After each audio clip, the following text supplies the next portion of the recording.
बिस्मिल्लाहिर्रहमानिर्रहीम, अस्सलामु अलैकुम, गुड मॉर्निंग, वेलकम टू सुबह सवेरे पाकिस्तान। मैं हूं हमजा तारिक और मैं हूं आपके साथ सैयदा इकरा बुखारी। उम्मीद करते हैं आप सब खैरियत से होंगे। और जैसे वैसे हमजा, आजकल थोड़ा मौसम भी चेंज हुआ है तो काफ़ी ज़्यादा नज़ला ज़ुकाम और खांसी भी हो रही है, तो मेरी अपनी आवाज़ थोड़ी चेंज लग रही थी मुझे। लेकिन हमें दिल का मौसम बदलने की ज़रूरत है इस मौसम के साथ साथ। क्यों इकरा आज मुझे यही बात कर रही थी कि हमारे दिल जो है ना वो साफ़ नहीं है। तो मौसम जब बदल रहा होता है, हम चीज़ें बदलती हुई देख रहे होते हैं, तो हम दिल का मौसम क्यों नहीं बदल सकते? बिल्कुल, दिल का मौसम हमने बदलना ऐसे है हमजा कि हम लोगों ने एक तो पहले तो हम अपने आप हमको देखें ना कि हम लोग क्या हैं, हम लोग क्या कर रहे हैं। हम लोग माफ़ी मांगे अल्लाह ताला से, अपने गुनाहों की माफ़ी मांगे, चाहे हमने जो भी किए हों। तो क्योंकि कोई भी टाइम जो होता है, अगर आप लोग इस टाइम मौजूद हैं, ज़िंदा हैं, सलामत हैं, सेहत तंदुरुस्ती के साथ, तो अल्लाह ताला से किसी भी टाइम आप माफ़ी मांग सकते हैं। फिर ये कि जिनके दिल आपने दुखाए हों उनसे माफ़ी मांग लें। इस तरह से आप दिल को अपने साफ़ कर सकते हैं, दिल के मौसम को साफ़ कर सकते हैं। और फिर दूसरा ये हमजा कि कुछ लोगों के बारे में हम लोग मतलब जाने अनजाने में हम लोग उनकी बुराई कर रहे होते हैं, कोई गीबत कर रहे होते हैं, इस किस्म के हम लोग जो है अमाल आम कर रहे होते हैं, झूठ बोल रहे होते हैं, और हम लोगों को पता भी नहीं लग रहा होता कि हम लोगों को कितना ज़्यादा इसका गुनाह भी मिल रहा है और हमारा जो दिल का मौसम है वो कितना ख़राब हो रहा है। तो हमें उसको ठीक करने के लिए हम लोगों को अपना तज़किया नफ्स करना बहुत ज़्यादा ज़रूरी है। और तज़किया नफ्स करेंगे, दिल साफ़ होगा, रूह साफ़ होगी, तो आप खुद ब खुद ही साफ़ हो जाए। बिल्कुल ऐसे ही। अच्छा, सबसे आसान चीज़ क्या है कि हम अल्लाह ताला से जब माफ़ी के तलबगार हैं कि अल्लाह ताला हमें माफ़ करते, हमने गलतियाँ की, कोताहियाँ की, तो सबसे आसान चीज़ क्या है? सबसे आसान चीज़ यह है कि पहले हम बाकी लोगों को माफ़ अल्लाह कर के दें, बंदों को हम लोग माफ़ जिनके बारे में हमने दिलों में बातें रखी हुई हैं। और यकीन कीजिए, अगर हम ऐसा कर लेंगे, अल्लाह की रज़ा के लिए कर लेंगे, और अल्लाह ताला माफ़ करने वालों को पसंद फरमाता है, तो अल्लाह ताला भी हमें यकीनी तौर पर माफ़ कर देगा। वैसे तो आप दिल से माफ़ी मांगे तो अल्लाह ताला 1000 बार माफ़ कर देता है। हाँ जी, बिल्कुल ऐसे ही, क्योंकि अल्लाह पाक तो 70 माओं से बढ़कर प्यार करता है, तो फिर वो अपने बंदे को माफ़ कर देता है। और ख़ास तौर पर हमजा, हम लोग थोड़ा हेजिटेशन भी फील कर रहे होते हैं कि पता नहीं हम अब हम लोग अगर किससे माफ़ी मांगे तो क्या कहेगा, पता नहीं इसने मेरे बारे में क्या क्या कुछ। अच्छा, वैसे तुमने एक चीज़ देखी है, हम लोगों को माफ़ी मांग लेनी चाहिए। सॉरी बोलते हैं ना, हमें उतनी वो फील नहीं आ रही होती कि पता नहीं हम क्या कर रहे हैं, लेकिन हम किसी को कहते हैं ना कि यार मैंने आपसे बड़ी ज़्यादती की है तो मुझे माफ़ कर दो। हमें लग रहा होता है कि शायद हम जो है ना अपने आप को बहुत नीचे कर रहे हैं अगले बंदे के। तो वही असल मुआफ़ी है कि जब आपको फील हो रहा हो कि हाँ मैंने ज़्यादती की है या कोई गलती मुझसे हो गई है, और आप मुआफ़ी मांग रहे हो और आपको फील हो रही हो कि यार ये मुझे मुआफ़ी मांगना पड़ा है। सॉरी अब शायद लफ्ज़ बन गया, मुझे ज़ाती तौर पे लगता है सॉरी जो है ना, अब उसमें वो फील नहीं रही, वो फील नहीं आ रही होती। लेकिन अगर आप जिस तरह से हमजा ने भी कहा है कि आप किसी से कहें कि भाई हमने आपके साथ ज़्यादती की, हमने आपकी पीठ कोई बुराई कर दी है, कोई बात ऐसी कर दी है, या हमारी कोई बात आपको पता लगी है कि हमने आपके बारे में कुछ ऐसा कहा है, आपको बुरा लगा हो, तो हम आपसे उसकी माफ़ी मांगते हैं। तो फिर इस तरह से कहने में कोई हर्ज भी नहीं होगा और कोई छोटा बड़ा तो इसमें आता ही नहीं है। माफ़ी मांगने वाला हमेशा बड़ा ही होता है, तो फिर आपको माफ़ी मांग लेनी चाहिए। बिल्कुल ऐसा ही है। और अपने दिल साफ़ करें जी एक दूसरे के बारे में, और दिल साफ़ करके अब आगे की ज़िंदगी गुजारें और कोशिश करें कि अगली दफ़ा हम वो गलतियाँ ना करें। लेकिन इंसान गलती का पुतला है, गलती हो जाए तो दोबारा माफ़ी मांगे और अज़्म करें कि अब हमने ये कोताही नहीं करनी है। चलें जी, इसी बात के साथ हम बात करेंगे हुकूमत की मुश्किलात की, जो बज़ाहिर ऐसा लग रहा है कि रोज़ बरोज़ बढ़ती चली जा रही हैं। तहरीक इंसाफ के इत्तेहादी काफ लीग और MKM हुकूमती पॉलिसीज़ पर ढके छुपे अंदाज में अपना एहतजाज भी अब रिकॉर्ड करवा रहे हैं। लाहौर में चौधरी परवेज़ इलाही की ज़ेर सदारत मुस्लिम लीग काफ की सेंट्रल कमेटी का इजलास आज होगा और पंजाब हुकूमत के रवैये और तहफ़्फ़ुज़ात से मुतालिक लायहा अमल भी मुरतब किया जाएगा। जबकि कामिल अली आगा के मुताबिक मुशावरत के बाद पार्टी मंशूर के मुताबिक फैसला किया जाएगा। हाँ जी, और पंजाब हुकूमत के रवैये पर पार्टी की तरफ से बहुत शिकायत आ रही हैं, और ये शिकायत 3.25 साल गुजर जाने के बाद आ रही हैं। ये भी हैरत की बात होती है। खैर, दूसरी तरफ बिलावल भुट्टो जरदारी साहब और PDM के सरबराह मौलाना फजलुर रहमान साहब ने हुकूमत के खिलाफ पार्लियामेंट में मुश्तरका लाएमल अपनाने पर एक बार फिर इत्तेफाक किया। अच्छा, बिलावल भुट्टो जरदारी ने मौलाना फजलुर रहमान से इस्लामाबाद में मुलाकात की, और जिसमें साबिक वज़ीर-ए-आज़म यूसुफ रज़ा गिलानी और कमर ज़मान कायरा भी मौजूद थे। बिलावल भुट्टो जरदारी और मौलाना फजलुर रहमान ने मुल्क में बढ़ती महंगाई पर तशवीश का इजहार का। उन्होंने मजीद क्या कहा है, आपको वो दिखाते हैं। हुकूमत हर दिन शिकस्त का सामना कर रहा है। ऑपोजिशन का पार्लियामान की इत्तेहाद की वजह से नेशनल असम्बली में एक उनका बिल आउट वोट हुआ और एक जो ऑपोजिशन का बिल था वो पास हुआ। मुत्तहिद ऑपोजिशन का कामयाबी है, हुकूमत ने अपना ही बुलाया हुआ जॉइंट सेशन रात के अंधेरों में कैंसिल करवा के वज़ीर-ए-आज़म साहब भागने पे मजबूर हो गया। सारे सियासी जमातों ने अपना पूरा कुव्वत दिखा के हुकूमत को नाकाम बनवाया। जी, तो ये बिलावल भुट्टो जरदारी साहब की गुफ्तगू है जो आपने मुलाहिजा की है। चेयरमैन सीनेट के खिलाफ तहरीक अदम एतमाद का शोर भी है, इससे मुतल्लिक सवाल हुआ। मौलाना फजलुर रहमान साहब ने कहा ऐसी कोई बात नहीं है, जब मौका आएगा तो इस पर भी बात करेंगे। पार्लियामेंट से बाहर इत्तेहाद के बारे में कहा कि वो तनहा कोई फैसला नहीं करने जा रहे। बिल्कुल ऐसे फजलुर रहमान साहब ने क्या कहा आपको वो भी दिखा देते हैं। पार्लियामेंट के अंदर पूरी अपोजिशन जो है वो मुत्तफ़िक़ और मुत्तहिद होकर इस जाली हुकूमत के इन हथकंडों को नाकाम बना रही है, इसका मुकाबला कर रही है। जो मुत्तफ़िक़ा एक मौक़िफ़ इख्तियार किया था वो बड़ा वाज़ेह है, आज भी वाज़ेह है, उस वक्त भी वाज़ेह था कि हम जाली अक्सरियत को तस्लीम नहीं करते और कौम को वोट का हक़ वापस मिलना चाहिए। ये चोरी हुआ मैंडेट, इस पर कोई हुकूमत करे तो हमें काबिल कबूल। तो मौलाना फजलुर रहमान साहब की गुफ्तगू आपने सुनी, इसी पर हम बात करेंगे। सीनियर सियासी तज्ज़ियाकार हमारे साथ मौजूद हैं सईद काजी साहब। अस्सलाम वालेकुम, गुड मॉर्निंग सईद काजी साहब। तो हुकूमत की जानिब से बुलाए गए पार्लियामेंट के मुश्तरका इजलास को मौखर कर दिया गया, जिसको चेयरमैन पीपल्स पार्टी बिलावल भुट्टो ने अपोजिशन की मुश्तरका हिकमत अमली से ताबीर किया था। आपको लगता है कि हुकूमत के लिए कोई मुश्किलात का बाइस बन सकता है? देखिए, इस मुल्क में हुकूमतें हमेशा मुश्किलात का शिकार ही रहती हैं, लेकिन इस वक्त जो असल मसला है वो ये है कि भाई क्या कोई अल्टरनेटिव है। जहाँ एक तरफ हुकूमत का फेलियर हमें नजर आता है, जो कि बड़ा अपेरेंट है, बड़े ऐसे हालात हैं दुनिया के जिसमें हम 2020 के रिसेशन से गुजरे हैं और नया रिसेशन लगता है। चाइना की जो प्रॉपर्टी बस्ट हुई है उससे दोबारा एक और रिसेशन आ सकता है। मगर सवाल सिर्फ ये है कि किसके पास मुतबादल है, हमारे मसाइल का हल किसके पास है। क्या ये अगर बिलावल भुट्टो साहब हैं, मौलाना फजलुर रहमान साहब हैं, ये क्या महंगाई ये तो हम कवाली सुन रहे हैं। कभी किसी ने बताया ये महंगाई क्यों है और इसका हल क्या है? आज 70 साल से, मैं 35 साल से तकरीबन तमाम गवर्नमेंट्स को कवर कर रहा हूँ। हर नई आने वाली गवर्नमेंट पिछली महंगाई का रिकॉर्ड तोड़ देती है, लेकिन हमें कोई ये नहीं बताता कि ये महंगाई क्या खत्म हो सकती है। मैं यकीन करता हूँ खत्म हो सकती है, मगर क्या हम इंटरेस्टेड हैं? क्योंकि यहाँ के जो माशी मसाइल हैं वो गुड बैड गवर्नेंस वाला फ्रॉड जो है ना, जो NGOs करती हैं, हमें बताती हैं, गलत इस्तेलाहों में हमें भटकाने की कोशिश करती हैं। स्ट्रक्चरल इशू है, ठीक है, बुनियादी ढांचा खराब है, बुनियादी ढांचे में तब्दीली की जरूरत है, जो ये हुकूमत भी नहीं कर सकी। बिलावल भुट्टो के पास एक मंशूर तो है जो उनके वालिद नाना मोहतरम ने लिखा था या उनके दौर में लिखा गया था। तो क्या वो उसका नाम भी लेने को तैयार है, जिन्होंने इन स्ट्रक्चरल तमाम खराबियों का बड़ी सराहत से जिसमें जिक्र था और उसके हल बताए गए थे? नहीं साहब, ऑपोजिशन के पास तो हमेशा से यही हल होता है कि मौजूदा हुक्मरान को घर भेज दो, यही अकेला हल है, क्योंकि ये अकेला ही जिम्मेदार होता है। हम इस वक्त अगर इत्तेहादियों की बात करें, इत्तेहादियों की जो टाइमिंग्स होती हैं वो बड़ी बेहतरीन होती हैं। आपको भी लग रहा है कि इस वक्त भी टाइमिंग्स बहुत अच्छी हैं नाराज होने की? आपने 3.25 साल गुजारे हैं, आपने वजारतें भी रखी हैं। देखिए ना, वो क्या होता है जी कि इत्तेहादियों को साथ लेकर चले जी। इसका मतलब क्या है? कोई वजारत मांग रहा होता है, कोई वजारत मांग रहा होता है। हमारा पॉलिटिकल स्ट्रक्चर ऐसा है कि हमेशा सेंटर में एक वीक सी गवर्नमेंट, नवाज शरीफ साहब को एक दफा मैंडेट मिला, वो भी मेड इन एस्टैब्लिशमेंट था, और इससे पहले जुल्फिकार अली भुट्टो का मैंडेट था, उसे कहते हैं असली मैंडेट था, जो मगरबी पाकिस्तान की हद तक था।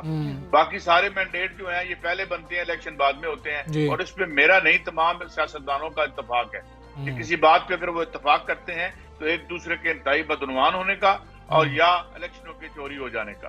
अब सवाल ये है कि इस वक्त एक दुनिया इतनी मुश्किल अहद में एंटर हो गई है, अभी ये खबरें नहीं आ रही आपको कि प्रॉपर्टी बस्ट हुई है चाइना में कल परसों, 30% है उसका, वो दुनिया में उसके क्या असरात आएंगे। इससे पहले कोविड ने, और जो क्योंकि अब एक इंटरनेशनल इकोनॉमी है, पाकिस्तान की महंगाई का फैसला पाकिस्तान में नहीं होता, तेल की मंडी में, आलमी मंडी में तेल का फैसला होता है। बिल्कुल। और ये तो ये अच्छा, पहले तो कोई ये बात कि क्या इस बात को कोई समझता है, और जो समझता है क्या वो हमसे मुनाफिकत कर रहा है, हमसे बात नहीं करना चाहते? ये जितने बड़े इकोनॉमिस्ट हैं जो जिनके मफादात आलमी मालियाती इदारों में नौकरियां और ये अपने रिज्यूमे लेके वहां पे रहे होते हैं, कोई बंदा इस मुल्क की आवाम से ये बात करने को तैयार है कि यार ये महंगाई एक बीमारी होती है, आप डॉक्टर के पास जाते हैं, वो वजह बताता है यार, उसकी इटियोलॉजी बताता है कि भाई आपने ये चीज खाई आपको बीमारी होगी, महंगाई है, महंगाई। अब मुझे भी पता है, तुम्हें भी पता है, रोज मुझे मेरी महंगाई का सुनाने पिछले 35-40 साल से आ रहे हो, और किसी के पास हल है? बिल्कुल। मसला ये है कि हल है, मगर ये महंगाई के बेनिफिशियरी हैं। ये इस तमाम स्ट्रक्चरल वारदात जो इस मुल्क के अवाम से कई दहाइयों से हो रही है, उसके बेनिफिशियरी हैं ये। यहाँ अगर फेयर इलेक्शन हो जाए तो ये इलेक्ट होके आएंगे। अगर काले पैसे का इलेक्शन में से किरदार खत्म करके ऑनेस्ट और दयानदार लोगों को इलेक्शन में हिस्सा लेने की इजाजत मिल जाए। सईद साहब, आप फ्यूचर क्या देख रहे हैं इस वक्त गवर्नमेंट का? गवर्नमेंट के लिए मुश्किलात कितनी बढ़ रही हैं, और ये जो सारी सूरत हाल है, ऑपोजिशन इसका क्रेडिट ले रही है, ये ऑपोजिशन की कामयाबी है या ये हुकूमत की नाकामी है? क्योंकि दोनों चीजें फर्क होती हैं। ऑपोजिशन ने ऐसा क्या किया कि हुकूमत नाकाम हो रही है? इसको दोनों तरफ से देखें सर। जो हुकूमत की कामयाबी थी वो अपोजिशन की नाकामी थी। जोर लगा रहे हैं 3 सालों से।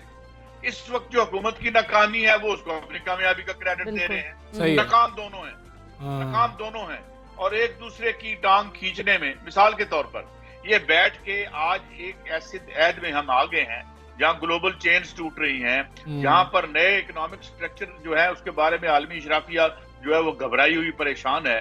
एक ऐसा दौर जिसमें $8 ट्रिलियन के नोट छाप कर अमेरिका ने अपने अवाम के गैज़ो गज़ब से अपने आप को बचाया है। आपको पता है वहां 200 शहरों में कर्फ्यू लग गया था, लोग अभी भी तंग हैं। तो क्या कोई बैठ के बात करने को तैयार है? बिलावल भुट्टो के पास, जनाब ये मौलाना फजलुर रहमान साहब के पास अगर इमरान खान की स्ट्रेटेजी, मैं तो पहले दिन से कह रहा था कि राइट विंग रिफॉर्मिज्म नहीं चलेगा, और वो नहीं चला। अब क्या चलना है? यार एक बीमार, एक डॉक्टर के पास रोज जाके दवाई लेके बीमार हो रहे हैं, वो तो सोचो तो सही ना, बीमारी है, बीमारी उसको नहीं पता चल रही, दवाई खराब है, बैठ के कोई बात करते। महंगाई है, इमरान सिलेक्टेड है। अब मुझे सिलेक्टेड की सुने, कल मैंने एक बात की, मैंने कहा यार रोज सिलेक्टेड कहते हो, इलेक्शन कमीशन बात ही नहीं करता। क्या इलेक्शन कमीशन सिलेक्टर है? उधर आपने 2 वजीरों को, मैं किसी के साथ नहीं हूं ना किसी पार्टी में हूं, 2 वजीरों को आपने नोटिस दे दिए, उनकी कल आप सीट भी ले लेंगे।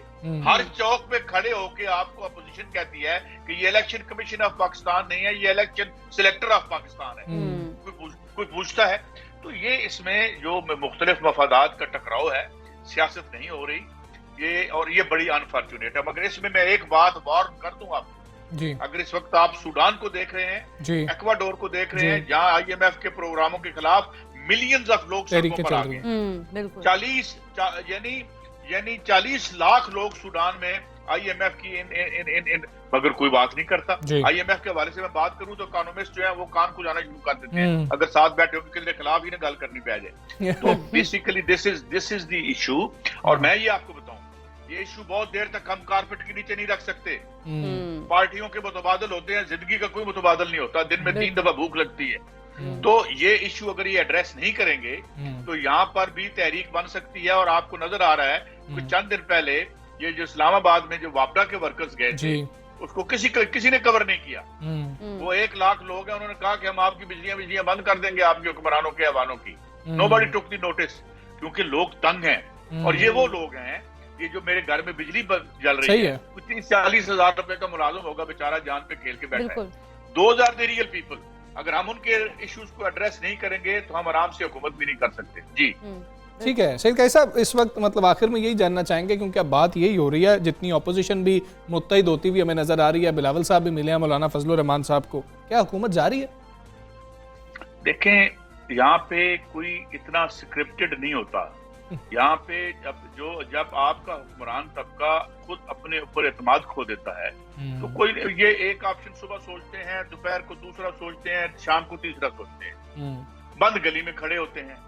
मैंने जैसे शुरू में कहा कि एड्रेस कर सकते हैं आपके पास ऐसे टूल मौजूद हैं कि आपके पास ऐसे नजरियात, यहाँ पर भी तहरीकें चलती रही हैं, आप इनका हल कर सकते हैं। मगर सवाल ये है कि 20% मैशत हुकूमत को देख के आप कहते हो कि बाकी 80% जो अपोजिशन और दीगर लोगों में बांटी हुई आपस में प्राइवेट लोगों ने, उसकी कीमत हुकूमत कैसे कम कराए?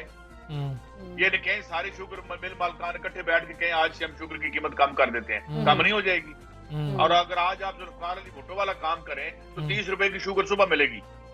अगर we are not ready to, हम ये नहीं करना चाहते। उसकी वजह यह है कि हम इकोनॉमिक और सियासी स्टेटस को अगर मुझे ये बिल्कुल बताएं। ठीक है सईद काजी साहब, आखिरी बहुत बात शुक्रिया आपका। सुबह जी, सवेरे पाकिस्तान से आप बात कर रहे थे और सिचुएशन इस वक्त है वो यही है कि अपोजिशन एक दफ़ा फिर से इकट्ठी होती हुई हमें नज़र आ रही है। लेकिन जब सवाल ऑल्टरनेट का हो रहा है तो ऑल्टरनेट तो अपोजिशन के पास एक ही हुआ करता है कि ये जो मौजूदा हुक्मरान है, मौजूदा हाकिम है, मौजूदा वज़ीर आज़म है, इसकी वजह से सब हालात ख़राब हैं, ये जाएगा तो हालात बेहतर हो जाएंगे। पीटीआई ने भी यही नारा लगाया था, पीपल्स पार्टी का भी यही रहा हमेशा से, नून लीग का भी यही रहा। फिर कौन आएगा? और फिर जो आएगा तो फिर उन्हीं में से आएगा जो कि पहले भी यहाँ पे रह चुके हैं, गवर्न कर चुके हैं। खैर, हम आगे बढ़ेंगे। इस्लामाबाद में मुकीम मर्दान के नौजवान मोहम्मद बिलाल अखवानज़ादा ने की बात करेंगे, जो कि 4 रोज़ और 18 घंटे हमजा खुंजाब टू लाहौर उन्होंने स्केटिंग के जरिए सफ़र किया है। ये अब आप ये जरा वीडियोस भी कुछ टैलेंट देख भी रहे आप हैं, देखें कि क्या बात है। और ये कितना हुए। मुश्किल था, मैंने चंद वीडियोस जो देखी हैं बड़ी खतरनाक भी लग रही थी। हमजा, वो खुंजाब से यहाँ तक का तो रास्ता इतना मतलब मुश्किल है, मैं तो हैरान हूँ कि वहाँ से गाड़ियाँ इतनी मुश्किल से जा रही होती हैं। तो उन्होंने बिलाल ने स्केटिंग करते हुए कैसे वो सारा जो अच्छा, चढ़ाई कैसे हुई होगी, उतराई कैसे हुई होगी, कंट्रोल कैसे रखा होगा, ये बड़ी सोचने वाली बातें हैं। और आप तो अगर बिलाल ने मशवरा लिया होता हमसे तो हम तो कहते कि बिलाल रहने दें, क्या करना है ये करके। तो मेरा ख्याल है बिलाल के घर वालों ने भी कहा होगा कि बिलाल ये ना करो, तुम ये सही बात नहीं है, तुम्हारे लिए खतरनाक हो सकता है। बिलाल हमारे साथ ही मौजूद है। हमजा, ये सारी बातें उनसे जानते कि आखिर किस तरह से उन्होंने किया। अस्सलाम वालेकुम, गुड मॉर्निंग बिलाल। पहले तो बताइए कैसे हैं और आप ठीक सलामत हैं? लाहौर खैर से आ गए? साबित है बिल्कुल। वालेकुम अस्सलाम, अल्हम्दुलिल्लाह मैं खैर खैरियत से हूँ और उम्मीद करता हूँ आप सब भी खैर खैरियत से होंगे। अच्छा बिलाल, हमें बताइएगा, इतना मुश्किल और इतने कठिन रास्ते होते हैं, वहाँ पर आपने पहले तो कैसे सोचा कि आपने स्केटिंग करनी है, और दूसरा पेरेंट्स ने इजाज़त दे दी थी? एक्चुअली घर वालों की तरफ से तो मैं ख़ासकर मेरी माँ की तरफ से ना, हमेशा मैंने जितने भी आज तक जितने भी अचीवमेंट्स किए हैं कभी भी मेरी माँ ने इस तरह परमिशन नहीं, लेकिन माँ को कन्विंस करना पड़ता है चीज़ों के लिए कि भाई अभी हमें परमिशन दे दें। और ये अल्लाह जो है ना, अल्लाह के हुक्म से ये खैर खैरियत थी सफ़र मुका, क्योंकि वो एरियाज ऐसा है कि बहुत ख़तरनाक डेंजरस एरिया है। एक तरफ जो है ना खूनी दरिया होते हैं, तो दूसरी तरफ जो है ना लैंड स्लाइडिंग का 24 घंटे ख़तरा होते हैं। तो वो इस चीज़ के लिए पेरेंट्स का कन्विंस करना बहुत मुश्किल है। 2 साल तो उनको कन्विंस करने में भी जो है ना लग गए। अच्छा ठीक है बिलाल, हमें ये बताएं कि आपने मतलब औसतन रफ्तार जो पता लग रही है वो 70 से 80 किलोमीटर फी घंटा के हिसाब से रही है, इतनी रफ्तार कैसे रही? बाज़ यहाँ पर जो डाउन हिल्स हैं वहाँ पर 100 की भी जो है ना आपकी स्पीड पहुँच जाती है, लेकिन उसके साथ साथ हमारे पाँव जो है ना स्केट्स में हम ब्रेक लगा लेते हैं, तो साथ साथ ब्रेक भी जो है ना अप्लाई कर दें। अच्छा बिलाल, आपकी टीम भी आपके हमरा थी, तो टीम में कितने लोग थे? टीम में टोटल हमारे साथ 3 लोग थे, और सभी तो स्केटिंग करते हुए हमारी वीडियोस और बाकी जो हमारा सामान था नहीं वो तो जो है ना बाइक्स पे आए हो। अच्छा, मैं तो उनसे हमेशा आगे ही जो है ना जाता था, क्योंकि वो लोग बहुत डरते थे वहाँ पर आते हुए।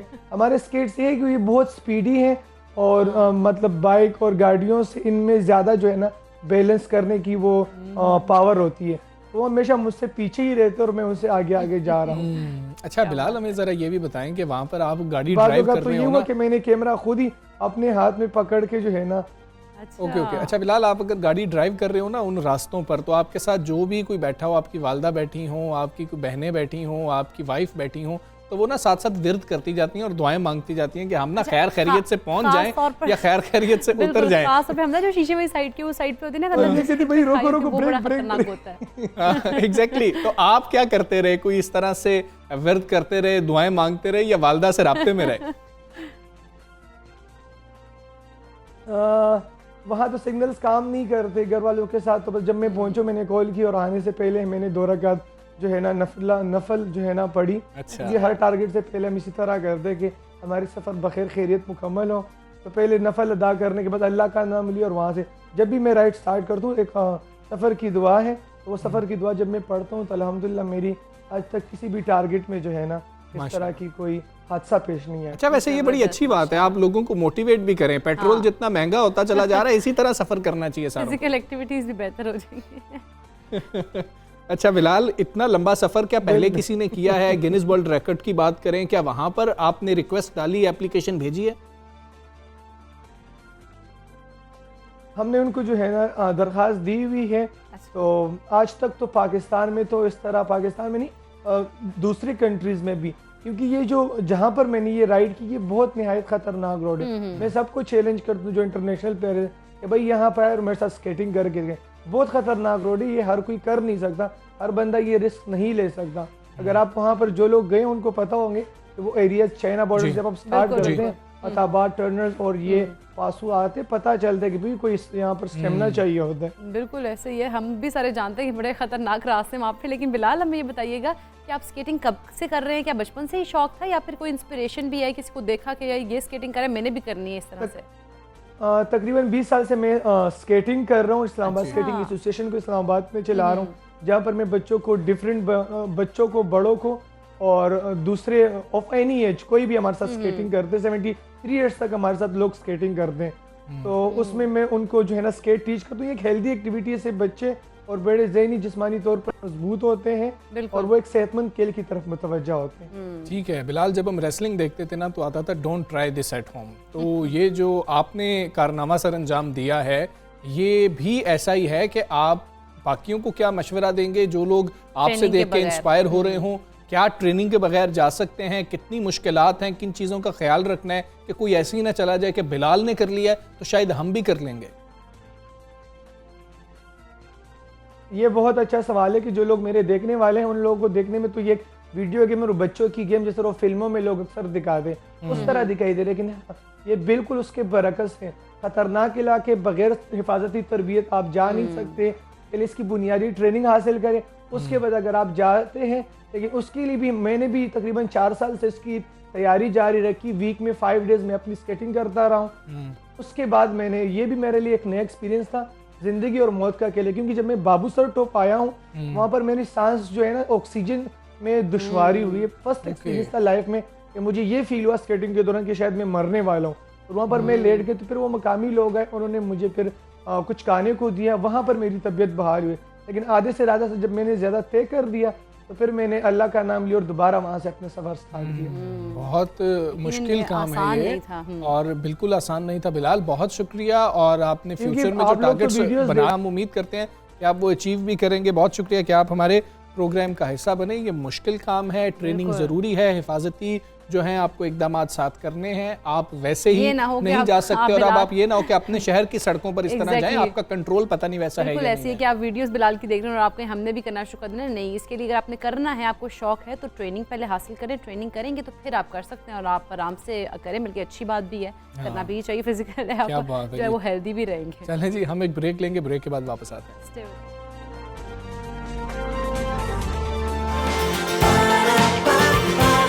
सुबह सवेरे पाकिस्तान, सुबह सवेरे पाकिस्तान।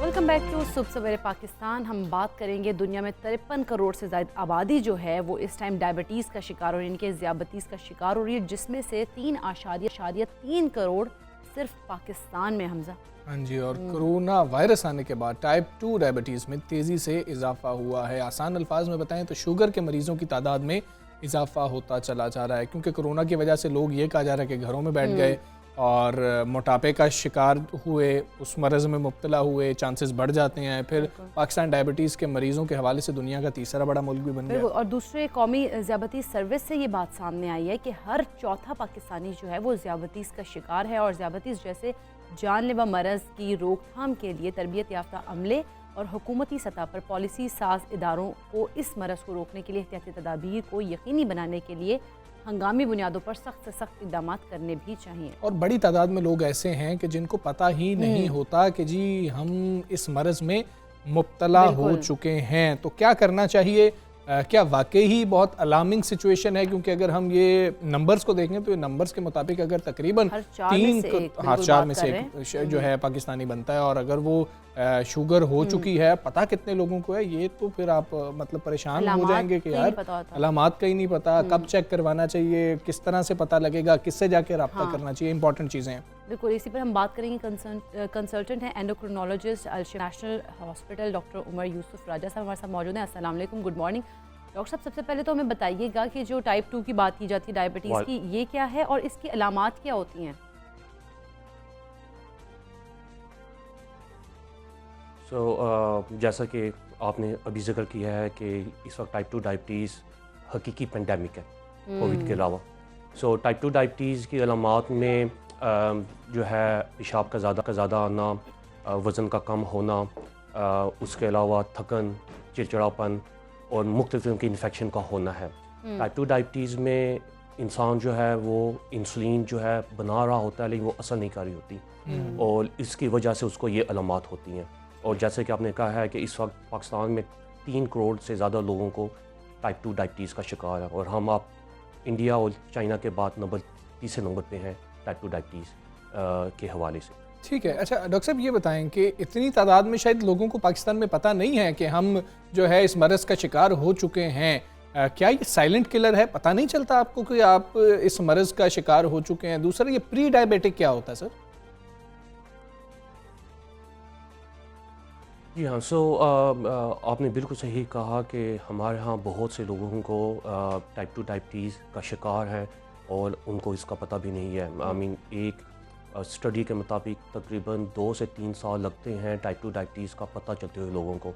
इसलिए ये बहुत इम्पॉर्टेंट है कि आप अपने डॉक्टर के पास रेगुलर जाएं ताकि आपका ब्लड शुगर चेक करके ये देखा जाए कि क्या आपको डायबिटीज़ है या नहीं है।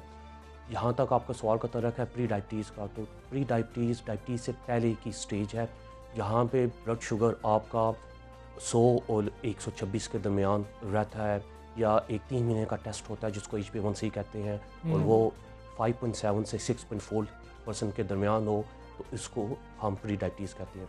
प्री डायबिटीज़ में यह है कि अगर आप अपने खाने का ख्याल रखें, अगर आप रोज़ाना वर्जिश करें तो आप इसको रिवर्स करके नॉर्मल भी हो सकते हैं। इससे ये बड़ा इंपॉर्टेंट है कि अगर हमें पता भी चले तो जल्दी पता चले ताकि हम डायबिटीज़ की तरफ ना जाएं बल्कि इसको रिवर्स कर सकें।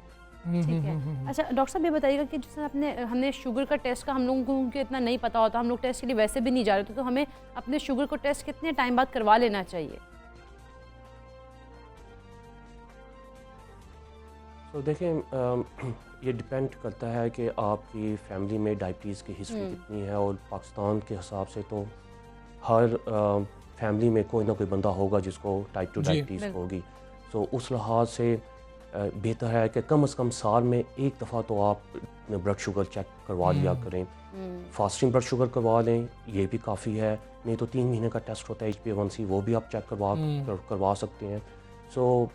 अहम चीज़ ये है कि हर साल में एक दफ़ा कम से कम अपने डॉक्टर से मायना लाजमी करवाएं ताकि आपको ये चेक किया जाए कि आपको टाइप 2 डायबिटीज़ है या नहीं। ठीक है। अच्छा डॉक्टर साहब हमें यहाँ पर ये भी बताइएगा कौन से लोग हैं जिनको ज़्यादा ख़तरा है कि वो इस मरज़ का शिकार हो सकते हैं, ये आप बता दीजिए। साथ ये बताइए कि बड़ी वजूहात क्या हैं, पाकिस्तान क्यों तीसरे नंबर पर है? तो मैं आपके दूसरे सवाल की तरफ पहले आता हूँ। पाकिस्तान में सबसे बड़ी वजह टाइप 2 डायबिटीज़ की ये है कि हमारा खाना जो है वो अब बड़ा मुरगन हो चुका है और उसके साथ जो हमारी वर्जिश है वो बहुत कम हो चुकी है। और ये 2 सबसे बड़ी वजह हैं पाकिस्तान में डायबिटीज़ की इतनी बड़ी तादाद का होना। तो हमें अपने ग़िज़ा को सादा रखना चाहिए और हमें कम से कम हफ्ते में 150 मिनट की वॉक या वर्जिश करनी चाहिए जो कि तकरीबन दिन का आधा घंटा बनता है। इसके अलावा हमारे यहाँ जेनेटिक पोटेंशियल भी है। पाकिस्तानी लोगों में टाइप 2 डायबिटीज़ की जेनेटिक रिस्क ज़्यादा है एज़ कम्पेयर टू आप दूसरी रेसिस को जिस वेस्ट में देख लें तो उसके मुकाबले में हमारे यहाँ ये जेनेटिक पोटेंशियल भी ज़्यादा है। ये सब कम्बिनेशन की वजह से पाकिस्तान में टाइप 2 डायबिटीज़ की रिस्क ज़्यादा है और हम नंबर 3 पे हैं। जहाँ तक आपके पहले सवाल का तल्लुक़ है किन लोगों में टाइप 2 डायबिटीज़ की रिस्क ज़्यादा बढ़ सकते हैं, तो जैसे मैंने बताया है कि अगर आपका वज़न ज़्यादा है, अगर आपकी फैमिली में टाइप 2 डायबिटीज़ ज़्यादा है, अगर आपको दौरान प्रेगनेंसी औरतें जिनको डायबिटीज़ हो उनको भी बाद में टाइप 2 डायबिटीज़ के चांस बढ़ जाते हैं, अगर आपका जॉब ऐसी है जिसमें आप ज़्यादातर बैठे रहते हैं, ज़्यादा मुशक्क़त वाला काम नहीं है, अगेन आपका रिस्क टाइप 2 डायबिटीज़ का बढ़ सकता है। तो ये 3-4 मेन रिस्क फैक्टर्स हैं। अगर ऐसे रिस्क आप में मौजूद हैं तो बिल्कुल आपको अपने डॉक्टर से चेक करवाना चाहिए। ठीक है। डॉक्टर उमर यूसुफ साहब बहुत शुक्रिया आपका। सवेरे पाकिस्तान से आप बात कर रहे थे, बड़ा अहम मसला है जिस तरह से वो कह रहे हैं कि ये रियल पेंडेमिक है और तादाद बढ़ती चली जा रही है और हम लोग चेक नहीं करवा रहे हैं ख़ुद को। बड़ी सीधी सी बात है, आप लोगों की फैमिलीज़ के अंदर भी हर घर में अब तो कोई ना कोई शुगर पेशेंट मौजूद है। हमसा इतने जब हो मतलब पेशेंट आपकी फैमिली में हो और हर घर में मतलब हो, एक ख़ानदान में फिर भी आप संजीदा ना लें, तो फिर भी आप उसको संजीदा ले रहे हो, तब ये एक क्वेश्चन मार्क आता है कि आप अपने आप से कितना ज़्यादा संजीदा और अपनी सेहत के कितना ख्याल रख रहे हैं, तब आपके ऊपर ये बहुत ज़्यादा क्वेश्चन आता है। हाँ, उसको तो चेक अपनी सेहत लाजमी का ख्याल करवा रखना लीजिए चाहिए। और बहुत ज़रूरी है कि हम चेक करवाते रहें, क्योंकि कई बीमारियां ऐसी हैं जिनका शुरू में पता लग जाए तो इलाज बेहतर तरीके से हो सकता है। और जैसे प्री डायबिटिक की वो बात कर रहे थे, जो शख्स होते हैं, अगर आपकी डाइट ही कंट्रोल कर ली जाए तो आप शुगर के मरीज नहीं हो रहे थे, आप उसको रिवर्स कर सकते हैं। जी, हम आगे बढ़ते हैं। बड़े सगीर पाको हिंद के अजीम रूहानी पेशवा हफ्ज़ ज़बान शायर ख्वाजा गुलाम फरीद रहमतुल्लाह के सालाना उर्स मुबारक की 3 रोज़ा तकरीबात का तीसरा और आज आखिरी रोज़ा। बिल्कुल, मुल्क भर से अक़ीदतमंद और ज़ायरीन की बड़ी तादाद मज़ार में मौजूद है। मज़ीद हम जानेंगे, हमारे नुमाइंदा जो है शहजाद मंजर मौजूद है। जी शहजाद, बताइएगा ज़ायरीन की कितनी बड़ी तादाद मौजूद है और आज आखिरी रोज़ है, दुआ भी होगी? जी बिल्कुल, अजीम रूहानी पेशवा हज़रत ख्वाजा गुलाम फरीद रहमतुल्लाह अलैह बरे सगीर पाक व हिंद के बहुत बड़े जो है सूफ़ी बुज़ुर्ग जो हफ्ज़ ज़बान शायर भी हैं, उनकी सालाना 124वें उर्स मुबारक की तकरीबात जो हैं जारी हैं। आज उर्स मुबारक का तीसरा और आखिरी रोज़ है और अक़ीदतमंदों की बहुत बड़ी तादाद जो है कोट मिठन शरीफ में यहाँ पर मौजूद है। कहीं पर जो है फरीदी रुमाल ख़रीदा जा रहा है, कहीं पर जो है हक फरीद या फरीद की जो है सदाएँ सुनाई दी जा रही हैं। बुज़ुर्ग, बूढ़े, बच्चे और ख़वातीन की भी बहुत बड़ी यहाँ पर तादाद जो है मौजूद है ज़ायरीन में से। और यहाँ पर जो है मुल्क से नामवर कवाल जो है हज़रत ख्वाजा गुलाम फरीद रहमतुल्लाह अलैह की मुख्तलिफ़ ज़बानों में लिखे गए सूफियाना कलाम को जो है बेहतरीन अंदाज में जो है पेश करके जो है ज़ायरीन के दिलों को ना सिर्फ महसूस कर रहे हैं, बल्कि जो है यहाँ पर लोग जो है इश्क़ मुस्तफ़ा के हवाले से जो काफ़ियाँ हैं, जो सूफियाना कलाम है हज़रत ख्वाजा गुलाम फरीद का, वो सुनकर महसूस हो रहे हैं। इसके अलावा आज जो है इख्तितामी जो है दुआएं भी की जाएंगी। जी, उर्स मुबारक का आज आखिरी रोज़ है। ज़ायरीन की बड़ी तादाद इस वक्त आ रही है और अक़ीदतमंदों की बड़ी तादाद वहाँ पर मौजूद है। हम आगे चलेंगे और हमने ख़ास तौर पर बच्चों की बात करनी है और दांतों के हवाले से बात करनी है, जिसकी तरफ हम तो ध्यान देते ही नहीं है। लेकिन पहले तो माएँ परेशान होती, बच्चों के दांत मतलब आ ही नहीं रहे थे, कुछ बच्चों के या कुछ बच्चों के बहुत जल्दी आए थे इस हवाले से भी। लेकिन बच्चों के जो दूध के दांत हैं, उन पर निशानात और मोटाई को देखकर मुस्तकबिल में डिप्रेशन और दिमागी अमराज की पेशगोई की जा सकती है। ये एक रिसर्च सामने आई है, इस पर भी हमने बात करनी है। और वो जो मतलब ये कहा जा रहा है कि दांतों को देखकर, नकूश जो दांतों पर होते हैं उनको देखकर ये अंदाज़ा लगाया जा सकता है कि क्या कोई और बीमारी तो नहीं है या बच्चे डिप्रेशन में तो नहीं है। इस रिसर्च पे भी हमने बात करनी है। आजकल पेरेंट्स का जो सबसे बड़ा मसला है, बच्चों के दांत टेढ़े हैं। ये दांत टेढ़े आखिर हैं क्यों? दांत टेढ़े हो भी जाते हैं, मतलब एक टाइम होता है ठीक होते हैं, उसके बाद टेढ़े हो जाते हैं, वो भी बड़ा मसला है। रीजंस पे बात करनी है कि क्या वजह है, फिर इसके इलाज की बात करनी है, इलाज कैसे मुमकिन है और क्या बर वक्त इलाज या कोई टाइम है कि इसके बाद ही इलाज करना है। क्योंकि हम देखते हैं कि अक्सर हम लोग जब छोटे थे, दांतों में कोई मसला हो रहा होता था बच्चों के, तो कहा जाता था कि नहीं ये थोड़ा सा बड़ा होगा ना तो फिर इसका कोई ट्रीटमेंट इसकी होगी। तो इन चीज़ों के ऊपर भी हमने बात हम ऐसे भी देखते थे, कुछ क्लास फेलोज भी है हमारे इर्द गिर्द, दो ऐसे होते हैं जो जिन बच्चों को ब्रेसेस वगैरह लगे थे, तो बाकी जो है ना लोगों को थोड़ा ऑकवर्ड भी लगता है, पता नहीं ये क्या चीज़ है। तो अब वो जो है कुछ चीज़ें चेंज भी हुई हैं, कुछ जदीद तरीके भी आए हैं कि दांतों को सीधा रखा जा सकता है, वो भी जानना बहुत ज़्यादा बिल्कुल ऐसी है। डॉक्टर ज़ारा मसूद हमारे साथ इस वक्त मौजूद है, मारूफ डेंटिस्ट हैं। डॉक्टर ज़ारा अस्सलाम वालेकुम, गुड मॉर्निंग। सबसे पहले तो हमें ये बताएं कि दांतों को देखकर ये पता लग सकता है कि ये शख्स को कोई और बीमारी भी है या फिर ये डिप्रेशन में हो सकता है, जो रिसर्च सामने आई है इसकी बात करें। बिल्कुल ऐसा हो सकता है। और लास्ट टाइम भी जब मैंने शो में आई थी तो मैंने पूरा एक डिटेल टॉपिक इस पे कवर किया था कि कौन कौन से सिस्टमिक डिजीज़ हैं जो लिंक्ड हैं दांतों की उसके साथ। बहुत सारी उसमें अल्जाइमर डिजीज़ की मैंने बात की थी, इन्फेक्टिव एंडोकार्डाइटिस की बात की थी, डायबिटीज़ मेलाइटिस के अनकंट्रोल होने की बात की थी। तो डिप्रेशन को थोड़ा सा अल्जाइमर डिजीज़ के साथ अगर उस तरह लेके चला जाए तो वो डेफिनेटली। एंड सेकेंडली देखें, हमारा जो आजकल जो एस्थेटिक कंसर्न सारों का होता जा रहा है ना, एस्थेटिक को जो हम इतना टॉप पे रखते हैं, तो जब एक चीज़ हम उसके दांत अगर उस अलाइनमेंट में नहीं है, अच्छे नहीं है, तो वो डेफिनेटली थोड़ा सा जो लैक ऑफ कॉन्फिडेंस है उसको हम रिलेट कर सकते हैं एज एन, कोई डायरेक्ट रिलेशन नहीं है पर इनडायरेक्ट ज़रूर हो सकता है। अच्छा, माएँ जो परेशान है फिर इकरा उस पर बात कर लेते हैं, दांतों को बच्चों को लेकर।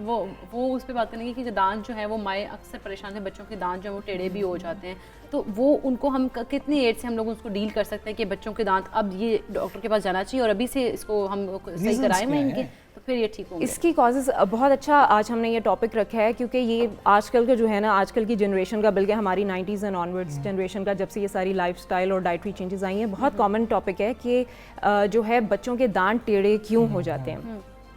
अच्छा, सबसे पहले तो ये है, इसकी पेरेंट्स को अवेयरनेस होगी तो वो राइट टाइम पे इसको ना पिक कर सकेंगे। सबसे पहली कॉज तो हेरिडिटी है, यानी मौरूसी। अगर फादर के दांत टेढ़े हैं या मदर के दांत टेढ़े हैं तो, या ख़ानदान में जो है वो दांत टेढ़े हैं, तो बहुत चांसेस है कि आगे बच्चों के भी दांत टेढ़े या ऊंचे हो सकते हैं। ठीक है, एक तो ये नंबर 1 जो है ये कॉज है। Second cause mouth breathers. जो बच्चे रात को मुंह खोल के सोते हैं या दिन भर भी मुंह खोल के जो है टीवी देख रहे होते हैं, या उनका जर्नली एक हैबिट बनी हुई होती है कि मुंह खोल के ही रहना है, रात को भी जो है उनको नाक से सांस नहीं आ रहा, तो उसकी वजह से वो जो रिएक्टिव ब्रीदिंग कर रहे होते हैं ना, माउथ ब्रीदिंग, उससे बहुत जो है दांतों को नुकसान पहुंचता है। एक तो डेंटल कैविटीज़ भी उनको बहुत लगती है, सेकेंडली ये कि उनके दांत टेढ़े और ऊंचे भी हो जाते हैं। ठीक है, ये तो सेकंड बड़ा मसला है। थर्ड, अब कुछ ऐसी हैबिट्स होती हैं बच्चों के अंदर जिनकी वजह से उनके दांत टेढ़े हो जाते हैं, तो हमें पहले अवेयरनेस होगी तो ही हम बच्चे को रोक सकते हैं उन हैबिट्स के साथ। वो हैबिट्स जो हैं वो टंग थर्स्टिंग है, यानी ज़ुबान बार बार दांतों को लगाना, और सेकंड जो है उसमें थंब सकिंग, अंगूठा रख के जो बच्चे जो है मुंह में बैठे रहते हैं ना, ये दो जो कॉजेज़ हैं बच्चों को इस जो आदत है इससे रोकना चाहिए।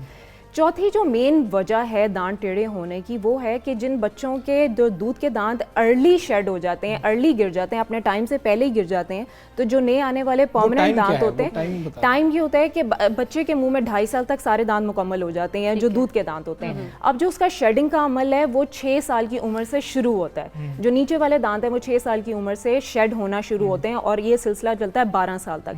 12 साल की उम्र तक मुकम्मल जो है वो सारे जो दूध के दांत गिर के नए परमानेंट दांत आ चुके होते हैं। तो ये जो सारा क्रिटिकल टाइम पीरियड है, that is 8 years, 9 years, 10 years, जिसमें सारे जो मिक्स दांत होते हैं ना, वो ज़रा क्रिटिकल टाइम पीरियड होता है। अब जिन बच्चों के दूध के जो दांत अर्ली कैविटीज़ की वजह से गिर चुके होते हैं, यानी सामने दांत ही नहीं होते, ये बहुत कॉमन मसला है। जो बेबी बॉटल सिंड्रोम एक कंडीशन होती है जिसमें बच्चे के सामने के ऊपर नीचे के दांत ही ख़त्म हो जाते हैं। तो जब उनके 6 साल की उम्र से नए आने वाले दांत निकलना शुरू होते हैं, तो वो अनगाइडेड इरप्शन की वजह से वो टेढ़े हो जाते हैं, या वो आगे निकल जाते हैं, या वो पीछे निकल जाते हैं, या वो ऊंचे हो जाते हैं। तो ये चौथा बड़ा कॉमन मसला है।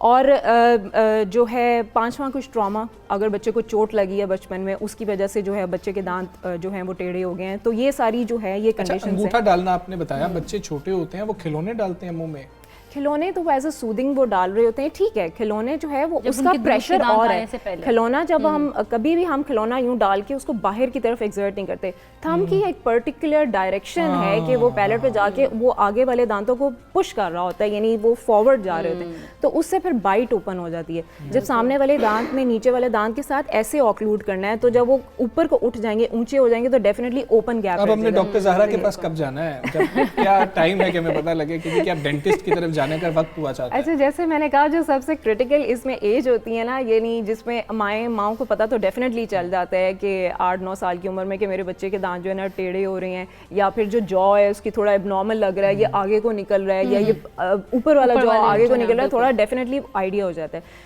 तो ये जो है ना सबसे बेस्ट टाइम है 8 साल, 9 साल, 10 साल कि एक दफ़ा डेंटिस्ट के पास आके ज़रूर चेक करा लें कि अगर इन केस कोई ऐसी एबनॉर्मेलिटी है जो जॉ की है या दांतों की है, तो वो उसी टाइम पे रोक ली जाए, ताकि बच्चा फ्यूचर में ब्रेसेस के लिए जो है वो कैंडिडेट ना बने। और उसी वक्त हमारे पास कुछ ऐसे अप्लाइंसेस होते हैं जो हम उस ग्रोइंग एज में बच्चे की लगा दी जाती है, ताकि उसी वक्त मेल अलाइनमेंट की तरफ, यानी दांत जो है वो टेढ़े हैं, जैसे रबर के सिलिकॉन के अप्लाइंसेस हमारे पास होते हैं, वो 7 साल के बच्चे को जो है या 8 साल के बच्चे को हम दे देते हैं, तो ताकि उसके जो नए दांत आए हैं परमानेंट वो सीधे आए। ठीक है, अगर वो टेढ़े हो गए हैं तो वो सीधे आए, लेकिन किसी वजह से अगर शऊर नहीं है, नहीं आ सके डेंटिस्ट के पास, और अब बच्चे के दांत टेढ़े हो गए हैं या जॉ एबनॉर्मल ग्रोथ कर गया, तो आइडियल जो बेस्ट एज है अब आगे मतलब ब्रेसेस के लिए, तो अब बच्चा जो है वो कैंडिडेट बन गया। अब उसके लिए जो आइडियल एज है that is when all the permanent teeth have come, यानी 12 साल के बाद 13 साल की उम्र में बच्चे 13 साल की उम्र में बच्चे के सारे परमानेंट दांत आ चुके होते हैं। अब उसका राइट टाइम है कि वो ब्रेसेस मॉडल्स भी आपके पास मौजूद है ब्रेसेस को लेके, और खासतौर पर बहुत परेशान रहती होती हैं कि ये तो नजर आ रहे हैं। लड़के भी बहुत, और लड़के भी बहुत ज्यादा। अच्छा हमजा ने चलें, यहाँ मैं पे वापस तफरीक दी, वरना सब बहुत परेशान वरना हैं। हमजा हमेशा ये कहता है कि सब बहुत परेशान है, लड़के बहुत इक्वल कैंडिडेट जा रहे हैं। अच्छा डॉक्टर साहब, जिस तरह से ब्रेसेस वगैरह का लग रहा होता है ना कि बहुत बुरे लगते, तो उसके भी कोई अब जदीद तरीके भी हैं, हमें वो भी बताएं। अच्छा बिल्कुल, दांत पूरी दुनिया में जो दांत इस वक्त सीधे हो रहे हैं वो ब्रेसेस के थ्रू होते हैं, और इसका अलावा और कोई मेथड नहीं है जो दांत सीधे करने के लिए। बाकी ऑनलाइन पेजेस पे जो कुछ भी है सब इट्स नथिंग लाइक दैट, ठीक है। ब्रेसेस हैं जैसे दांत, अब 5 तरह के ब्रेसेस हैं इस वक्त मार्केट के अंदर, मतलब डेंटल सर्जरीज में। मेटालिक ब्रेसेस हैं, सिरेमिक ब्रेसेस हैं, लिंगुअल ब्रेसेस, गोल्ड ब्रेसेस और अलाइनर्स। अब इनमें से जो हैं 3 मेरे पास यहाँ पर मौजूद हैं जो मैं दिखा दूँगी अपने ऑडियंस को। अच्छा, इसमें ये है मेटालिक ब्रेसेस और ये है सिरेमिक ब्रेसेस, ये ठीक है। ये तो बहुत कॉमन है मेटालिक ब्रेसेस, पूरा आधे से ज़्यादा पाकिस्तान में जानते हैं सिर्फ यही। हाँ, लेकिन पूरी दुनिया में ये आउटडेटेड मेथड हो चुका है, पाकिस्तान में अभी भी ये जो है वो कॉमन है। अच्छा, इसमें ये है कि ये मेटालिक ब्रेसेस जो विजिबल हैं ये तो पता चलते हैं कि दांतों पे लगे हुए हैं, और जो सिरेमिक ब्रेसेस हैं ये इनविजिबल हैं। इन दोनों का डिफरेंस ये है, लेकिन है दोनों फिक्स ब्रेसेस। अच्छा, फिक्स ब्रेसेस का मतलब है कि ना तो आप इन्हें खुद उतार सकते हैं, ना तो खुद इनको लगा सकते हैं। आपको डेंटिस्ट के पास जाना है, हर मंथ जाना है, और इसकी वायर चेंज करानी है, और इसके जो ब्रैकेट्स हैं अगर वो टूट गई हैं तो उसको एक आप परमानेंट कैंडिडेट बन जाते हैं। एक परमानेंट आपका विजिट जो है वो रहता है हर मंथ डेंटिस्ट के पास जाने के लिए, ठीक है। सेकेंडली ये कि इसमें कुछ इश्यूज क्लीनिंग के बहुत हैं। अच्छा। बहुत जो स्ट्रिक्ट जो है वो क्लीनिंग इसको फॉलो करनी पड़ती है। कुछ एक्स्ट्रा इंस्ट्रूमेंट्स होते हैं जिससे क्लीन करना पड़ता है। अगर आप इसकी क्लीनिंग नहीं रखेंगे तो plaque, dental cavities, bleeding gums, ulceration, ये सारे बहुत कॉमन जो है इसके जो हैं वो साइड इफ़ेक्ट्स हैं। आप कह लें कि मतलब disadvantages, not exactly side effect, disadvantages हैं इसके साथ। तो अच्छा, उसमें जो तीसरी और एक तो और इसके साथ जो जब ट्रीटमेंट हो रहा होता है पेशेंट का, तो वो अपना आफ्टर रिजल्ट नहीं देख सकता। टोटली वो रिलाई कर रहा होता है डेंटिस्ट के ऊपर कि उसका क्या आफ्टर रिजल्ट आना है। और इसमें कुछ इशू पेन का है, ये थोड़ा पेनफुल ट्रीटमेंट है। ऑब्वियसली कि जब इतने लंबे अरसे के लिए, साल, 1.5 साल, 2 साल के लिए आपने पहनना है, और बीच में अगर कोई बच्चा जो है वो स्पोर्ट्स एक्टिविटीज़ में है तो वो बहुत मुश्किल हो जाता है कि इसके साथ कोई फंक्शन अटेंड करे, या स्पोर्ट्स में कोई खुदा न खासा इंजरी हो जाए तो वो मतलब तो ये सारे रिस्क फैक्टर्स इसके साथ एसोसिएटेड है। फिर जो तीसरी टाइप मैंने ब्रेसेस की बताई थी, दैट वाज लिंगुअल ब्रेसेस।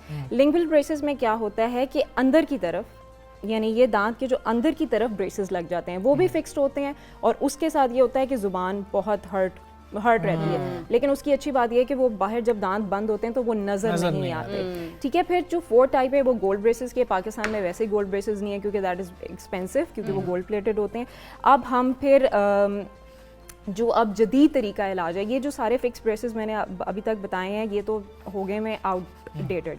जितनी भी नई मॉडर्न डेंटल सर्जरीज़ हैं जो जिद्दत पसंदी पे और नई टेक्नोलॉजी को फ़ौरन अडॉप्ट करती हैं और ख़ुद भी अपनी ज़िंदगी आसान बनाती हैं, अपने पेशेंट्स की भी ज़िंदगी आसान बनाती हैं, वहाँ पर ये आ चुके हैं अलाइनर्स। ठीक है। अलाइनर्स जो हैं वो इनविजिबल प्लास्टिक की शीट्स होती हैं जो दांत के ऊपर इस तरह बिल्कुल पहन ली जाती हैं। बिल्कुल जैसे थोड़ा सा राइट पे अगर आप करें तो कैमरे की तरफ आ जाएगा, वो ज़रा देखते हैं। अब ठीक है? हाँ, अब ठीक है, बिल्कुल ठीक है। अब जो अलाइनर की ट्रेस, अलाइनर को जो है रिमूवेबल ब्रेसेस भी कहते हैं, ट्रांसपेरेंट ब्रेसेस भी कहते हैं, और अलाइनर्स भी और इनविजिलाइन भी कहते हैं, ठीक है। ये तो इनके कॉमन 3-4 नाम हैं। अच्छा, उसके बाद इसको जो है पूरी जो ऑलमोस्ट इस वक्त दुनिया में तकरीबन इससे कोई 5 करोड़ केसेस ट्रीट हो चुके हुए हैं। वेस्टर्न वर्ल्ड तो बहुत आगे, और तकरीबन 20 साल से जो है अलाइनर्स के साथ जो दांत सीधे हो रहे हैं। पाकिस्तान में भी ऑलमोस्ट 15 ईयर्स हो चुके हैं इससे जो है वो। तो ये जदीद तरीका है इलाज के साथ साथ बहुत इफ़ेक्टिव और बहुत जो है वो पेनलेस प्रोसीजर है। ये 13 साल से ऊपर वाले बच्चों के लिए, 13 साल से ऊपर वाले बच्चों के लिए है, और इसकी कोई एज लिमिट नहीं है।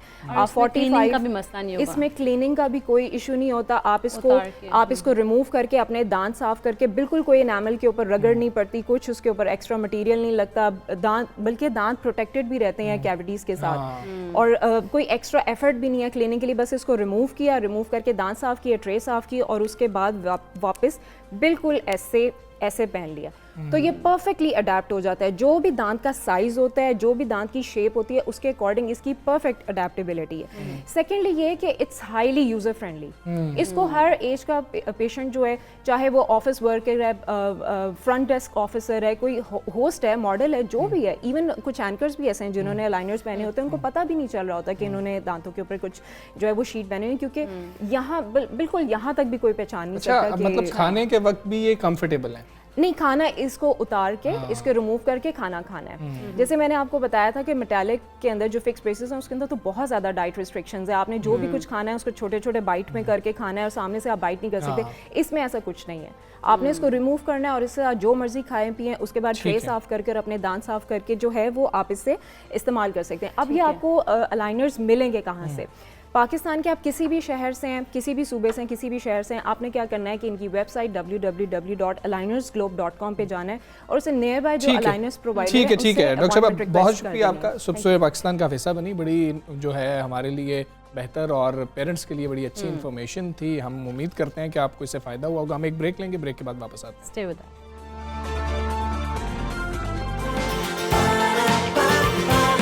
सुबह सवेरे पाकिस्तान, सुबह सवेरे पाकिस्तान। हम कुछ बात करेंगे इस हवाले से कि सिंध के वज़ीर इत्तलात सईद गनी ने कहा है कि सूबे में हल्का बंदियों पर तेज़ी से काम कर रहे हैं। सहाफ़ियों से गुफ्तगू कर रहे थे, उन्होंने ये बताया कि सूबे में बल्दियाती इंतखाबात हम करवाना चाहते हैं। बहरहाल ताख़ीर हुई है, लेकिन हमारी ख्वाहिश है कि यहाँ पर बिल्कुल नहीं, उनका नई हल्का बंदियाँ जब वो होंगी तो ही इंतखाबात होंगे। और उम्मीद ये भी है कि 4 से 6 माह में बल्दियाती इंतखाबात करवा देंगे, ये कहा है। और सूबाई वज़ीर ने मज़ीद ये भी कहा कि प्राइस कंट्रोल सूबे की जिम्मेदारी है, लेकिन पेट्रोल महंगा होगा तो उसके साथ खाने पीने की जो चीज़ें हैं वो ऑब्वियस सी बात है, उन्होंने कहा कि महंगी होंगी। उनका गंदम की किल्लत हो तो फिर सूबा क्या करेगा? तो ये बात कर रहे थे सईद गनी साहब। हम इस सारे मामलात पर बात करेंगे। सूबाई वज़ीर हैं इम्तियाज़ शेख साहब। इम्तियाज़ शेख साहब अस्सलाम वालेकुम, गुड मॉर्निंग। इम्तियाज़ शेख साहब, पहले तो हम बात कर लेते हैं, ये जो हल्का बंदियों का मामला है, बल्दियाती इंतखाबात का मामला है, पीपल्स पार्टी गुज़श्ता मरदमशुमारी को मुतनाज़ा समझती है, ये बात दुरुस्त है, और बल्दियाती इंतखाबात में बड़ी रुकावट भी समझती है। लेकिन इसके बावजूद कौमी और सूबाई ज़िमनी इंतखाबात में तो आप लोग हिस्सा लेते रहे हैं। अगर उसमें हिस्सा लेते रहे हैं, वो इलेक्शन होते रहे हैं, तो बल्दियाती इंतखाबात के मामले पर क्यों ताख़ीर की जा रही है? देखिए जी, बिल्कुल मुतनाज़ा समझती है और उसका जो कानूनी तरीक़ाकार है वो भी हमने अपनाया हुआ है। हम समझते हैं कि मरदमशुमारी जो थी वो सही नहीं हुई थी और सिंध की आबादी को मतलब पूरी तरह से गिनती नहीं किया गया था। इस वजह से हमने उस पर एतराज़ किया था और CCI के मीटिंग्स में हमने इसको, हमारे वज़ीर आला सिंध ने इस मसले को उठाया और फिर जब वहाँ भी मतलब उसको ना माना गया तो जो कानून और आइन के मुताबिक जो अगला कदम था कि हमने जॉइंट पार्लियामेंट का सेशन कॉल करने के लिए स्पीकर कौमी असम्बली को दरख्वास्त दी और ये आइन के मुताबिक है कि जॉइंट सेशन बुला के इस मसले को डिस्कस करके उसका फ़ैसला किया जाए। लेकिन अफसोस के साथ कहना पड़ता है कि इतना अरसा गुजरने के बावजूद कौमी असम्बली का और जॉइंट सेशन सेनेट का नहीं बुलाया जा रहा और ये इतना मसला। लेकिन हम सियासत के मैदान को अकेला तो नहीं छोड़ सकते, खाली नहीं छोड़ सकते। इस वजह से हमने पहले भी मतलब इलेक्शन में हिस्सा लिया था और ये भी हमने अंडर प्रोटेस्ट हिस्सा ले रहे हैं और हमारा मुतालबा अभी भी वही है कि हम उन जो नताइज थे सेंसस के, हमने उनको तस्लीम नहीं किया था, अभी भी तस्लीम नहीं करते। लेकिन क्योंकि पॉलिटिक्स है और पॉलिटिक्स में जब इलेक्शंस होते हैं तो उसकी एक अहमियत होती है, सीटों की अहमियत होती है। हम इस अरीना से, पॉलिटिकल अरीना से बाहर नहीं रह सकते, तो हमने अंडर प्रोटेस्ट उसमें हिस्सा लिया था और अभी भी हमने मतलब उनको इलेक्शन कमीशन को यही कहा है कि बल्दियाती इंतखाबात के लिए हम तैयार हैं और लेकिन हमने अपना वही मौक़िफ़ उनके सामने भी दोहराया है। जॉइंट पार्लियामेंट का इजलास बुला के इसका फ़ैसला किया जाए। लेकिन डेफिनेटली अगर यहाँ भी होगा तो हम इलेक्शन में हिस्सा ज़रूर लेंगे क्योंकि हम पॉलिटिकल अरीना खाली नहीं छोड़ सकते। आटे की कीमत को लेकर बहुत ज़्यादा तनकीद की जा रही है। वज़ीर इत्तलात सिंध के मुताबिक तो हुकूमत गंदम के बहरान से मुबर्रा है, फिर भी क्या वजह है कि गंदम ज़ख़ीरा होने के बावजूद अवाम महंगा आटा ख़रीद रहे हैं?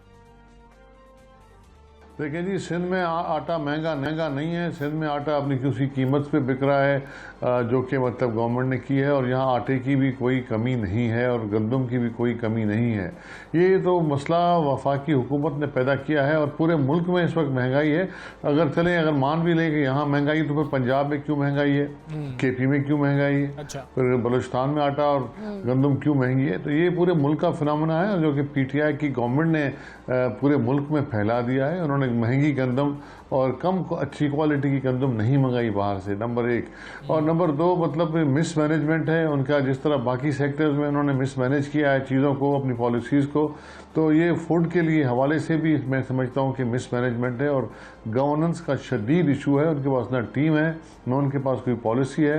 आप बातें तो बड़ी करते थे कि जी हमारे पास पूरी टीम मौजूद है, हम ये कर लेंगे, लेकिन आप देख लें हर फील्ड में उन्होंने मतलब फेलियर अपना साबित किया है, चाहे वो एनर्जी का सेक्टर हो, चाहे पेट्रोल का सेक्टर हो, चाहे गैस का सेक्टर हो। मतलब आप गिनते जाएं, उनकी नाकामियां आपको सामने नजर आएंगी। और जिस तरह की महंगाई पूरे मुल्क में है वो तो मतलब रिकॉर्ड तोड़ है। 70 साल में इतनी महंगाई नहीं हुई। ये बिल्कुल जो भी बातें करते हैं इनके वज़रा मुसलसल गलत बयानी से काम लेते हैं और झूठ इतना बोलते हैं कि सच लगने लेकिन शेख साहब ये है यहाँ पर कि जो खुदकार महंगाई है, जो हुकूमत की जानिब से, इंतज़ामिया की जानिब से रेट तय किए गए हैं, निर्ख तय किए गए हैं, उसमें मनमाना इजाफा करना है। सिंध में ये भी बहुत ज़्यादा मसाइल हैं। प्राइस कंट्रोल के महकमे तो सिंध हुकूमत के पास हैं। आपके सूबे में महंगाई पर तो आप ही जवाबदेह होंगे। सिंध में महंगाई का इल्ज़ाम आप वफाकी हुकूमत पर कैसे लगा सकते हैं कि जब वहाँ पर दूध का मसला ही आप लोग हल नहीं कर पा रहे हैं? सरकारी रेट कुछ हैं, किसी और रेट के ऊपर बेचा जा रहा है। देखिए जी, ये बिल्कुल सूबाई हुकूमतों के ज़ेर असर प्राइस कंट्रोल के मेकैनिज़्म होता है और सिंध गवर्नमेंट भरपूर उसमें हिस्सा लेती है। वज़ीर आला ने खुद मीटिंग्स की हैं इसकी। डिप्टी कमिश्नर्स और जो फूड डिपार्टमेंट के लोग हैं वो उसको ज़िला इंतज़ामिया के लोग हैं उस पर काम करें। लेकिन आप मुझे एक बात बताएं, अगर पेट्रोल महंगा हो जाएगा और जिस अंदाज से महंगा होगा जिन्होंने किया है, सरकारी रेट भी बढ़ेंगे, 150 से के करीब लीटर जब होगा या बल्कि उससे भी ज़्यादा होगा आजकल। और उसके अलावा जब बिजली महंगी होगी, हर दूसरे दिन रोज़ाना की बुनियाद पर बिजली महंगी करेंगे, गैस तो है ही नहीं, तो मतलब लाजमी तौर पर ट्रांसपोर्ट महंगी होगी और बकाया चीज़ें और उनकी प्रोडक्शन की कॉस्ट महंगी होगी। जब वो महंगी होगी तो मतलब आप सस्ती चीज़ें किस तरह कर सकते हैं? तो मतलब आप कंट्रोल किस, एक चीज़ आदमी को मतलब उस कीमत में पड़ती नहीं है जो कि मतलब ये कहते हैं कि उस पर मतलब उसकी कीमत मुकर्रर करें, तो कैसे हो सकता है? तो ये मतलब महंगाई का जो इल्ज़ाम इन पर लगता है वो इसी बुनियादों पर लगता है कि इन्होंने तमाम चीज़ें महंगी कर ली हैं। गंदम बाहर से महंगी मंगवाई, CNG बाहर से महंगी मंगवाई, लाजमी लोगों को महंगी मिलेगी और ट्रांसपोर्ट महंगी होगी तो हर चीज़ में महंगाई ज़रूर आएगी, और जो कि आई है। और ये इसीलिए उन पर इल्ज़ाम लगता है जब एक चीज़ ही महंगी मार्केट में आएगी तो फिर आम दुकानदार किस तरह उस पर काबू कर सकते हैं। लेकिन फिर भी सिंध हुकूमत ने अपना भरपूर किरदार अदा किया है और मतलब सिंध में चीज़ें फिर भी निस्बतन पंजाब से और KP से सस्ती हैं। से गुज़श्ता माह खबरदार भी किया था आपने, वफाकी हुकूमती पॉलिसीज़ के बायस तवानाई बहरान सर उठा सकता है और आज वैसा होता में नज़र भी आ रहा है। आवाम को सर्दियों में गैस बहरान से कैसे बचाया जा सकता है? कोई हल है? देखिए जी, हमने तजावीज़ बार बार दी हैं इनको। हमने तो पहले ही इतला की थी, पाकिस्तान के अवाम को मुतना किया था कि शदीद बहरान आ रहा है। और क्योंकि इनकी नाकाम पॉलिसियाँ थी, इन्होंने इनसे तो मतलब इतना नहीं बन सका कि ये मतलब अगर शॉर्टेज थी तो ये बाहर से मंगा सकते, और ये बाहर से मंगाने का भी इनकी अहलियत नहीं है या कोई और वजह थी जिसकी वजह से ये महंगी CNG मंगाना चाहते थे, जो कि उन्होंने अभी मंगाने की कोशिश की है कि जो दुनिया में सबसे महंगी तरीन CNG है, $30-32 की जो है उनका यूनिट, जो उनका MMBTU है, वो उन्होंने मंगवाई है, बाहर से इंपोर्ट की है।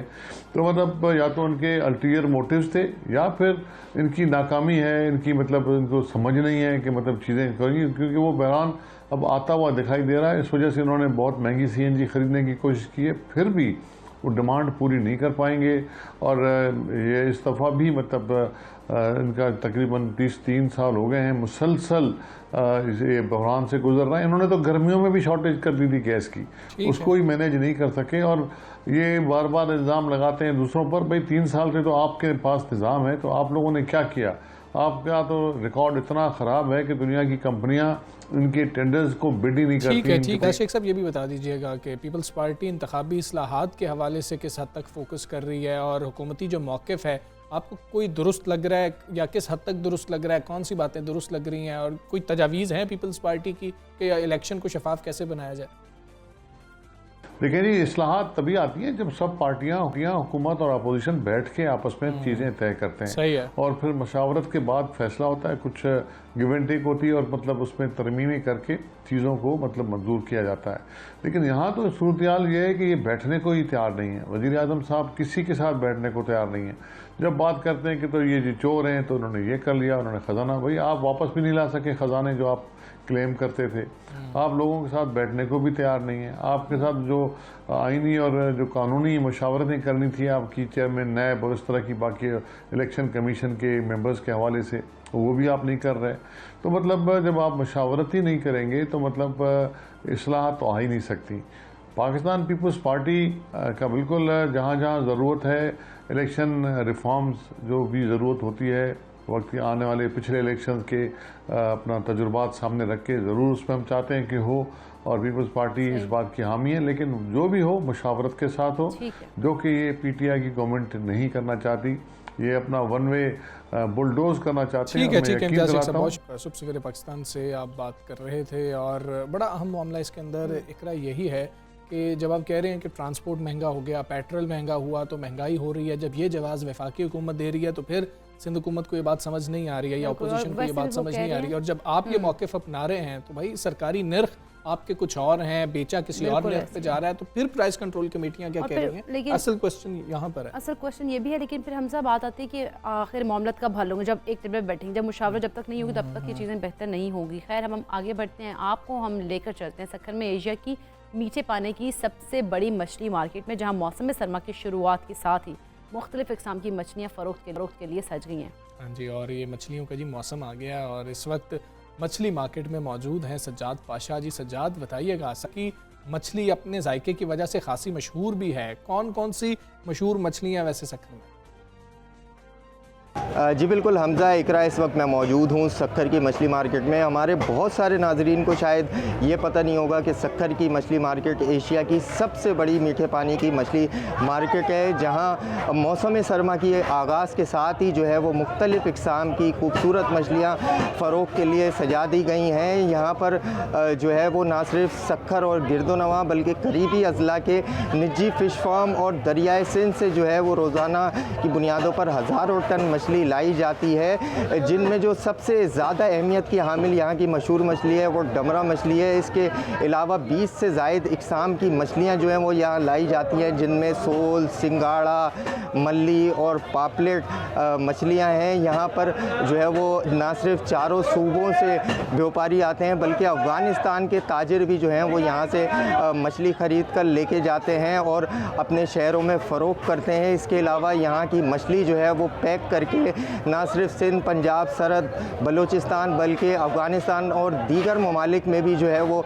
सप्लाई की जाती है। लेकिन हम देख रहे हैं कि करोड़ों का रेवेन्यू देने वाली ये मार्केट जो है वो इंतज़ामिया की अदम तवज्जही का शिकार है। मछली मार्केट में जगह जगह जो है वो गंदगी और कचरे के ढेर हैं। यहाँ के ताजिरों से हमारी बात हुई है तो उनका कहना है कि मुतअद्दिद बार इंतज़ामिया को जो है वो सफाई सुथराई के हवाले से जो है वो इक़दाम करने के लिए कहा गया है, और अगर मछली मार्केट में सहूलियात को यकीनी बनाया जाए तो ये मछली मार्केट जो है वो मज़ीद जो है वो मुनाफा बख्श मार्केट साबित होगी।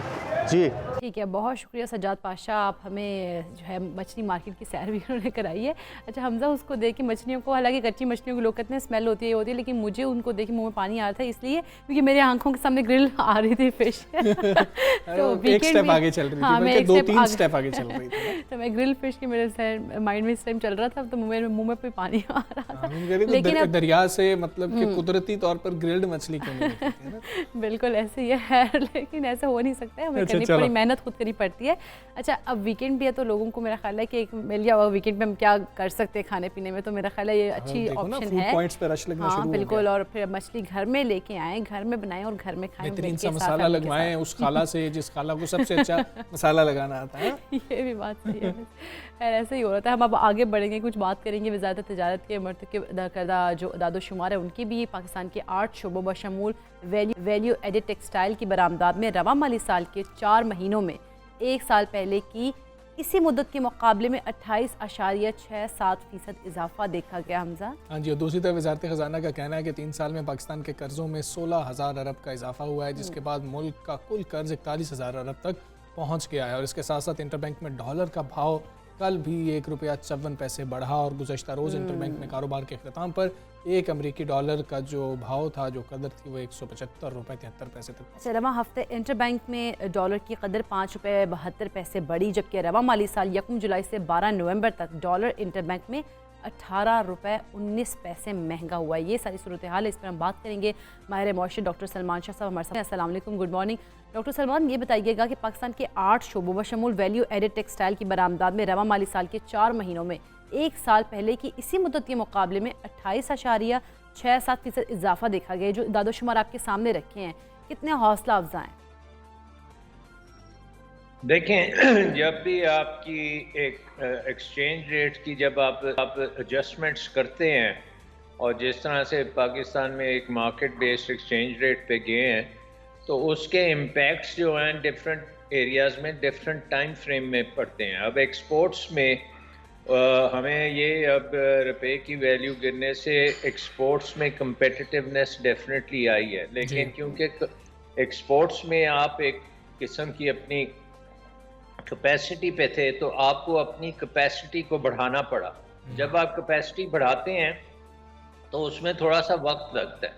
तो I think over the last 7-8 महीने से खासी कैपेसिटी बढ़ रही है, और वो आहिस्ता आहिस्ता कैपेसिटी जो है वो अब ऑनलाइन आ रही है, और उसकी वजह से एक आप देख रहे हैं कि ये पाकिस्तान की टेक्सटाइल इंडस्ट्री में एक खासी बॉयंसी है, और इसमें जो हाई वैल्यू एडेड आइटम्स हैं उनमें भी तेज़ी है। और दूसरा इसका फैक्टर ये है कि हमारे हमने कोरोना के ऊपर बेहतर तरीके से मैनेज किया, जिसकी वजह से हमारी टेक्सटाइल इंडस्ट्री जो है वो बंद नहीं हुई, और थोड़ी देर के लिए पड़ा था, लॉकडाउन हुए थे, लेकिन बड़ी जल्दी उसको रिवाइव किया गया, और उसकी वजह से हमारे पास मैन्युफैक्चरिंग की जो फैसिलिटीज़ थी वो काम करती रहीं, उन्होंने ऑर्डर्स भी लिए। अब इंटरनेशनली लॉजिस्टिक्स में प्रॉब्लम्स आती हैं, क्योंकि हमारी जो ट्रांसपोर्ट की फैसिलिटीज़ हैं पूरी दुनिया में, उनमें बहुत ज़्यादा किराए बढ़ गए हैं, उसकी वजह से प्रेशर है डेफिनेटली। लेकिन आई थिंक कि इन हालात में इतनी अच्छी ग्रोथ जो है ये बहुत हौसला अफजा है, और इसी तरह अगर ये चलती रही, और दूसरी तरफ हमारी इंपोर्ट्स जो हैं वो थोड़ी सी काबू में आ गई, और फिर हम इंशाल्लाह इस दलदल से निकलना शुरू हों। ठीक है डॉक्टर सलमान शाह साहब, ये भी फरमाइएगा कि तनकीद करने वाले ये तनकीद कर रहे हैं कि सिर्फ टेक्सटाइल के शोबे के ऊपर अगर आप इतनी इनायतें करेंगे, इतनी कोशिश कर रहे होंगे टेक्सटाइल के शोबे के लिए, तो बाकी शोबों के ऊपर भी कुछ ऐसी नज़र करें। सिर्फ टेक्सटाइल ही अगर ग्रो करती रहेगी और बाकी शोबे नहीं ग्रो कर रहे होंगे तो फिर भी कोई फ़ायदा नहीं होगा। ये तनकीद आप समझते हैं कि दुरुस्त है? देखिए, एक बात ये है कि इस वक्त हमें एक्सपोर्ट्स की बहुत ज़्यादा ज़रूरत है जी, और जो हमारी सबसे बड़ी एक्सपोर्ट इंडस्ट्री है वो टेक्सटाइल है, और वो एक इंडस्ट्री है जिससे आपको इमीडिएटली बेनिफिट मिल सकता है, और इस स्केल का बेनिफिट मिल सकता है कि आपकी जो करंट अकाउंट डेफिसिट में फ़र्क डाल सके। सो आई थिंक कि इम्पोर्टेंस जो है टेक्सटाइल इंडस्ट्री की बहुत ज़्यादा है, और दूसरी इंडस्ट्रीज़ की भी है। मसलन अगर सियालकोट में हम सर्जिकल गुड्स को देखते हैं, और सर्जिकल गुड्स की एक्सपोर्ट्स भी होती हैं, उनको बिल्कुल फैसिलिटेट होना चाहिए, बट उनमें भी इन्वेस्टमेंट की ज़रूरत है। इस वक्त हमारी जो जैसे टेक्सटाइल में इन्वेस्टमेंट हुई है, पिछले जो प्रोग्राम वर्ल्ड बैंक ने अपने स्टेट बैंक ने दिया था, उसमें टेक्सटाइल वालों खासा इन्वेस्ट किया।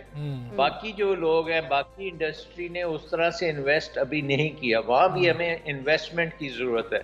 सो बेसिकली जितनी भी ये एक्सपोर्ट ओरिएंटेड इंडस्ट्रीज हैं, इसमें 2-3 एलिमेंट्स हैं। एक तो हुकूमत की सपोर्ट बहुत एसेंशियल है, दूसरी ये है कि उनको इन्वेस्टमेंट करने की बहुत ज़रूरत है, और अपनी अपग्रेडेशन करनी, कैपेसिटी को इंक्रीज करना, क्वालिटी को बेहतर करना। क्योंकि ये बहुत अच्छा मौका है, दुनिया में खासी डिसरप्शन हुई है। बिल्कुल ऐसी। अच्छा डॉक्टर सलमान शाह साहब, अगर हम बात करें 3 साल में पाकिस्तान के कर्जों में 16,000 अरब का इजाफा हुआ है, जिसके बाद मुल्क का कुल कर्ज जो है वो 41,000 अरब तक पहुंच गया है। इस सारे मामले के बाद मईशत पर इसके क्या असरात होंगे?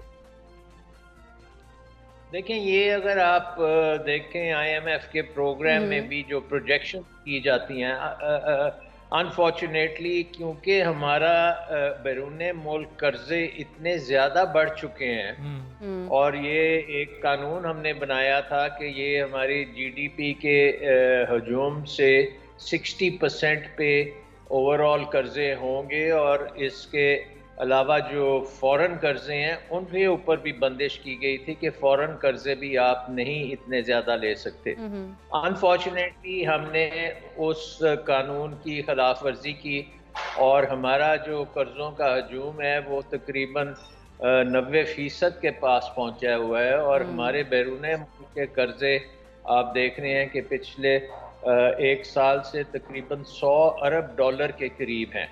और 100 अरब डॉलर का मतलब है कि उसका जो सूद है उसको भी पे करने के लिए आपको फॉरेन एक्सचेंज चाहिए और क्योंकि आपके पास डॉलर्स नहीं हैं तो वो आपको और कर्जे लेने पड़ते हैं उसको पे करने के लिए। दूसरी बात ये है कि जब आप उन कर्जों को वापस करने जाते हैं उसका भी आपके पास पैसा नहीं होता और उस मतलब ये है कि उसको आपने नए कर्जे लेके पुराने कर्जे को रिटायर करना है, लेकिन नए को लेने के लिए आपको इंटरनेशनल फाइनेंशियल मार्केट्स में सपोर्ट चाहिए और वो सपोर्ट है वो IMF के जरिए आती है। अगर IMF आपकी पुश से हट जाए तो फिर वो कर्जे हम रीफाइनेंस नहीं कर पाएंगे और उसकी वजह से हमारे लिए बहुत ज़्यादा मुश्किलात पैदा हो जाएंगी। इसलिए हमारे मुल्क की इकॉनमी जो है ये शदीद एक किस्म का इंटेंसिव केयर यूनिट में है और इस आपको बिल्कुल ठीक है। हमारी जो मईशत है इस वक्त ICU में है, ये कहना है डॉक्टर सलमान शाह साहब का। बहुत शुक्रिया आपका। सबसे से डॉक्टर साहब आप बात कर रहे थे और मईशत के हवाले से, ख़ास तौर पे टेक्सटाइल सेक्टर के हवाले से वो कहते हैं कि बहुत खुशाइंद है क्योंकि हम सबसे ज़्यादा एक्सपोर्ट जो है वो टेक्सटाइल के शोबे में कर रहे होते हैं, तो ये बड़ी खुशाइंद है। लेकिन बाकी जो इंडस्ट्रीज़ हैं उन पर भी हमारी नज़र होनी चाहिए और वहाँ पर भी इन्वेस्टर्स आने चाहिए। हम एक ब्रेक लेते हैं जी, ब्रेक के बाद वापस आते हैं। Stay with us.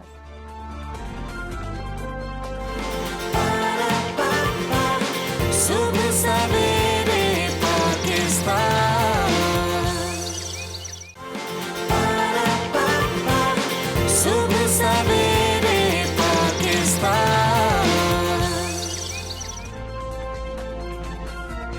Welcome back to सुबह सवेरे पाकिस्तान और हम बात करेंगे साबिका कबायली ज़िला मोहम्मद के एक नौजवान नजीबुल्ला मोहम्मद की, जिन्होंने अपने जेब खर्च से पैसे बचाकर मिनचई के इलाके भाईकोर में एक निजी लाइब्रेरी बना डाली है। क्या बात है। अच्छा, हम लाहौर में रहते थे इकरा और जब हम लोग स्टूडेंट थे, मैं छोटा था, मुझे होता था कि यार इलाके के अंदर तो कोई लाइब्रेरी होनी चाहिए, लेकिन इलाके के अंदर नहीं थी। लेकिन लाहौर में बड़ी बेहतरीन लाइब्रेरीज मौजूद थी। फिर भी ऐसा लगता था कि यार आसपास होनी चाहिए ना, कि आप इतना दूर नहीं जा सकते हैं कि अब आप मॉल रोड की तरफ चल रहे हैं और वहाँ पर जाकर आप लाइब्रेरी जा रहे हैं।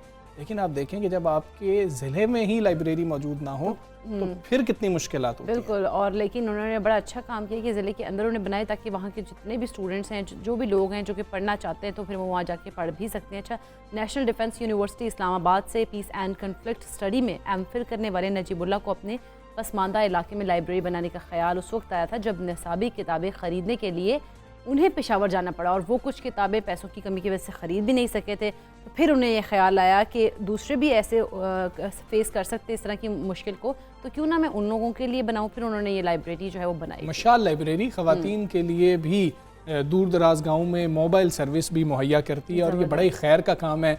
और आप जो हैं मतलब किताब पहुँचा रहे हैं, बच्चों तक किताब पहुँचा रहे हैं, वहाँ पर बुजुर्ग आके किताबें पढ़ रहे हैं और फिर ऐसे में हम लोगों की ज़िम्मेदारी बढ़ जाती है। जब कोई शख्स ये जिम्मेदारी उठाए हुए है तो हम लोगों के पास जो किताबें हैं जो सिर्फ सजाने के लिए रखी हुई हैं वो हम लाइब्रेरीज में भेजें ताकि वहाँ पर जो बच्चे हैं वो किताबें पढ़ सकें और इससे इस्तिफादा कर सकें। हम बात करेंगे समाजी कहा जाए इनको, तालिब इल्म तो हैं ही। नजीबुल्ला हमारे साथ मौजूद है। नजीब, अस्सलाम वालेकुम, गुड मॉर्निंग। बहुत ही अच्छा काम आप कर रहे हैं, बहुत खैर का काम कर रहे हैं। ज़रा स्टोरी हमें बताएं कि प्रॉब्लम आपने क्या फेस किया और फिर कब फैसला किया कि ये लाइब्रेरी तो मैं भी बना सकता हूँ। वालेकुम अस्सलाम वरहमतुल्लाहि वबरकातुहू। जी सर, आपका बहुत बहुत शुक्रिया मुझे सुबह सवेरे पाकिस्तान में इनवाइट करने के लिए और मौका देने के लिए। तो सर बात ये थी कि जहाँ इलाके से मैं हूँ तो वहाँ पर एक ऑलरेडी स्कूल भी दहशतगर्द की वजह से बहुत ज़्यादा तबाह हो चुके हैं और जिस स्कूल से मैं भी था तो वो भी मुख्तलिफ़ औक़ात में निशाना बनाया गया मुख्तलिफ़ दहशतगर्दों की वजह से दहशतगर्दों ने इस तरह के जो गवर्नमेंट है हमारे KPK की, तो वो किताबें मैट्रिक तक सरकारी स्कूलों को फ्री देती है।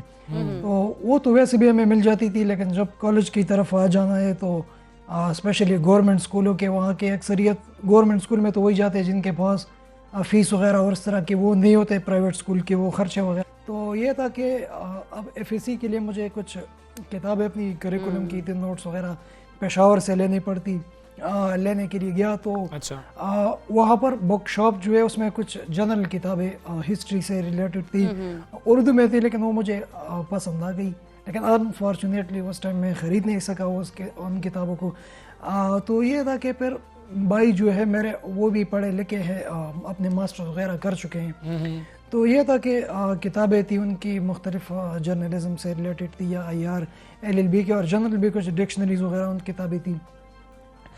लेकिन एक और बात मैं ऐड करता चलो यहाँ पर कि जो आपके पास अगर किताब हो तो लोग चले जाते हैं, किताब लेके चले जाते हैं, चाहे वो पढ़े ना पढ़े, लेकिन किताब वापस नहीं करते। तो ये हमारा एक वो है प्रॉब्लम यहाँ पर। तो फिर मैंने सोचा कि क्यों नहीं ये किताबें ज़ाया हो रही है, तो इसको एक पूरे जो हमारी सोसाइटी है जहाँ पर अक्सरियत नौजवान किताबें ख़रीद नहीं सकते, अक्सरियत लोग गुर्बत की वजह से या और भी मसले मसाइल की वजह से, तो फिर ये था कि उन किताबों की एक लाइब्रेरी शक्ल मैंने दे दी। लाइब्रेरी का नाम मशाल रखा। मशाल हमारे पश्तो ज़ुबान में रोशनी को कहते हैं, लाइट टॉर्च को कहते हैं। और ये लाइब्रेरी चूँकि हमारा घर कच्चा घर है, तो जो बेटक था हमारे घर का एक कच्चे कमरे से मतलब इसकी शुरुआत किया था, लेकिन एक पक्के इरादे के साथ, ताकि ये बिल्कुल लाइब्रेरी पक्के इरादे से यकीनन आपने काम किया और आपकी नीयत भी बहुत अच्छी है। हमें नजीब ये बताइएगा कि इस लाइब्रेरी को बनाने में आपकी क्या दूसरे लोगों ने भी मदद की, या फिर आपने ख़ुद से ही जो है ये इसमें किताबें वगैरह जो है वो ला के रखी हैं, फिर या फिर आपके दोस्त वगैरह या इर्द गिर्द फैमिली में जो लोग मौजूद हैं उन्होंने आपको कितना सपोर्ट किया इसके हवाले से? जी मैडम, जो किताबें ये तो ज़्यादातर चूँकि मैं फिर आ गया अपने मास्टर्स और MPhil के लिए इस्लामाबाद नेशनल डिफेंस यूनिवर्सिटी से, तो जो हॉस्टल के लिए ख़र्चा वगैरह मिलता था, किराया वगैरह, तो उसमें से मैं कोशिश करता कि अगर दिन में 10-20 रुपये बच जाए तो महीने में 500-600 रुपये तो ऐसे भी आ जाएंगे। तो ये यहाँ पर पिंडी में जो है सदर, तो वहाँ पर बहुत अच्छी किताबें और बहुत सस्ती मिलती है इतवार के दिन। पूरे फुटपाथ अगर चले जाए तो सदर जो पिंडी सदर है फुटपाथों में पड़ी रहती है, तो उनमें यह था कि कम कीमत में अच्छी किताबें ख़रीद लेता। फिर मुख्तलिफ दोस्त वगैरह भी इसमें को रिक्वेस्ट किया कि आप प्लीज़ काइंडली डोनेट कर ले अगर आपके पास ऐसी किताबें हो, या सपोर्ट कर ले इस। क्या बात है नजीब, हमें ये भी बताएं कि मशाल लाइब्रेरी में कुल कितनी किताबें मौजूद हैं, और क्या करिकुलम की किताबें भी हैं कि बच्चे जो मैट्रिक के हैं, FSC के हैं या इवन यूनिवर्सिटीज़ के भी हैं वो वहाँ पर आकर किताबें पढ़ सकते हैं? जी सर लाइब्रेरी में तो अभी तकरीबन जो 2600 से ज़्यादा किताबें हैं, और 26 सितंबर 2021 को यानी पूरे 7 साल बाद मशाल लाइब्रेरी की 7वीं सालगिरह पर ये बच्चों की जो पिक्चर आपने दिखा दी, तो ये मशाल लाइब्रेरी फॉर चिल्ड्रन, इसका भी बाकायदा इफ्तिताह किया। और ये बच्चों की जो लाइब्रेरी है ये पूरे KPK और साबिक़ा फाटा की में वाहिद बच्चों के लिए लाइब्रेरी है।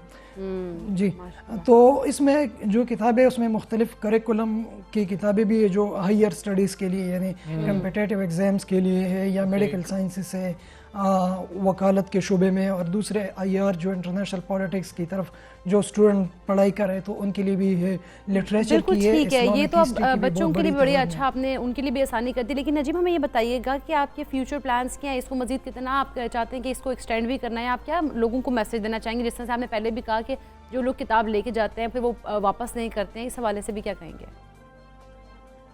वो तो एक आम तरह लाइब्रेरी की किताबें तो वापस हो जाती है चूँकि लाइब्रेरी है। और इंशाल्लाह फ्यूचर में अभी इलाके में पीटी सेल लैंडलाइन के लिए मैंने मुख्तलिफ डिपार्टमेंट से बात भी किया था ताकि हम डिजिटल लाइब्रेरीज बना सके, क्योंकि मोहन या दूसरे जो आसपास के इलाके हैं वहाँ से तो लोग आ सकते हैं, लेकिन दुनिया भर के मुख्तलिफ लोग ज़्यादातर सॉफ्ट किताबों की डिमांड करें। तो खैर जहाँ तक मेरी एक्सेस है उसके साथ में बज़रिए व्हाट्सएप या ईमेल तो वो शेयर कर रहे थे, लेकिन एक प्रॉपर डिजिटल लाइब्रेरी भी है इसमें इंशाल्लाह। और ख़वातीन के लिए भी अलग बिल्डिंग बना दे दें। और ये जो बिल्डिंग था वो वहाँ पर जो पक्का बिल्डिंग था तो वहाँ पर जो FC है फ्रंटियर कोर तो उन्होंने फिर बना के दे दिया था किला। क्या बात है, बहुत ज़बरदस्त काम कर रहे हैं आप नजीब। बहुत शुक्रिया आपका। सबसे पहले पाकिस्तान से बात भी कर रहे थे, क्या बात है। मतलब आपको जो मुश्किलात आए आपने, मतलब देखें ना कितने लोग कामयाब हैं जो अपनी स्टोरी सुना रहे होते हैं कि जी कि हमें ये मुश्किलात थी, उसके बाद हम कामयाब हो गए और उसके बाद उनकी फैमिली जो है वो बहुत बेहतर होती गई। लेकिन जो आपको मुश्किलात हैं वो कांटे के आपने निकाले या नहीं निकाले, ये सबसे अहम है कि आने वालों को वो कांटे ना चुभे। और नजीब ने ये बड़ा बेहतरीन काम किया है कि दूसरों को इस तरह की मुश्किलात का सामना ना करना पड़े। उन्होंने लाइब्रेरी बना दी ताकि वो इस तरह की चीज़ों का सामना ना कर रहे हो जिस तरह की नजीब ने किया, और वो फिर इस्तेफादा भी हासिल करें लाइब्रेरी से। बिल्कुल इस वक्त उस लाइब्रेरी के अंदर मौजूद हैं और किताब पढ़ने वाले लोग आज भी मौजूद हैं और किताब उन लोगों को मैसर नहीं। बिल्कुल ऐसे। अच्छा, और दूसरा ये हमजा पॉकेट मनी की अगर हम बात करें तो बच्चे पॉकेट मनी को अपनी को खर्च कर लेते हैं या कोई अगर जमा करनी तो अपने मकसद के लिए जमा कर लेते हैं, लेकिन नजीब ने अपने जो पैसे थे वो उनमें से बचाए और फिर उन्होंने बुक्स जाके ख़रीदी।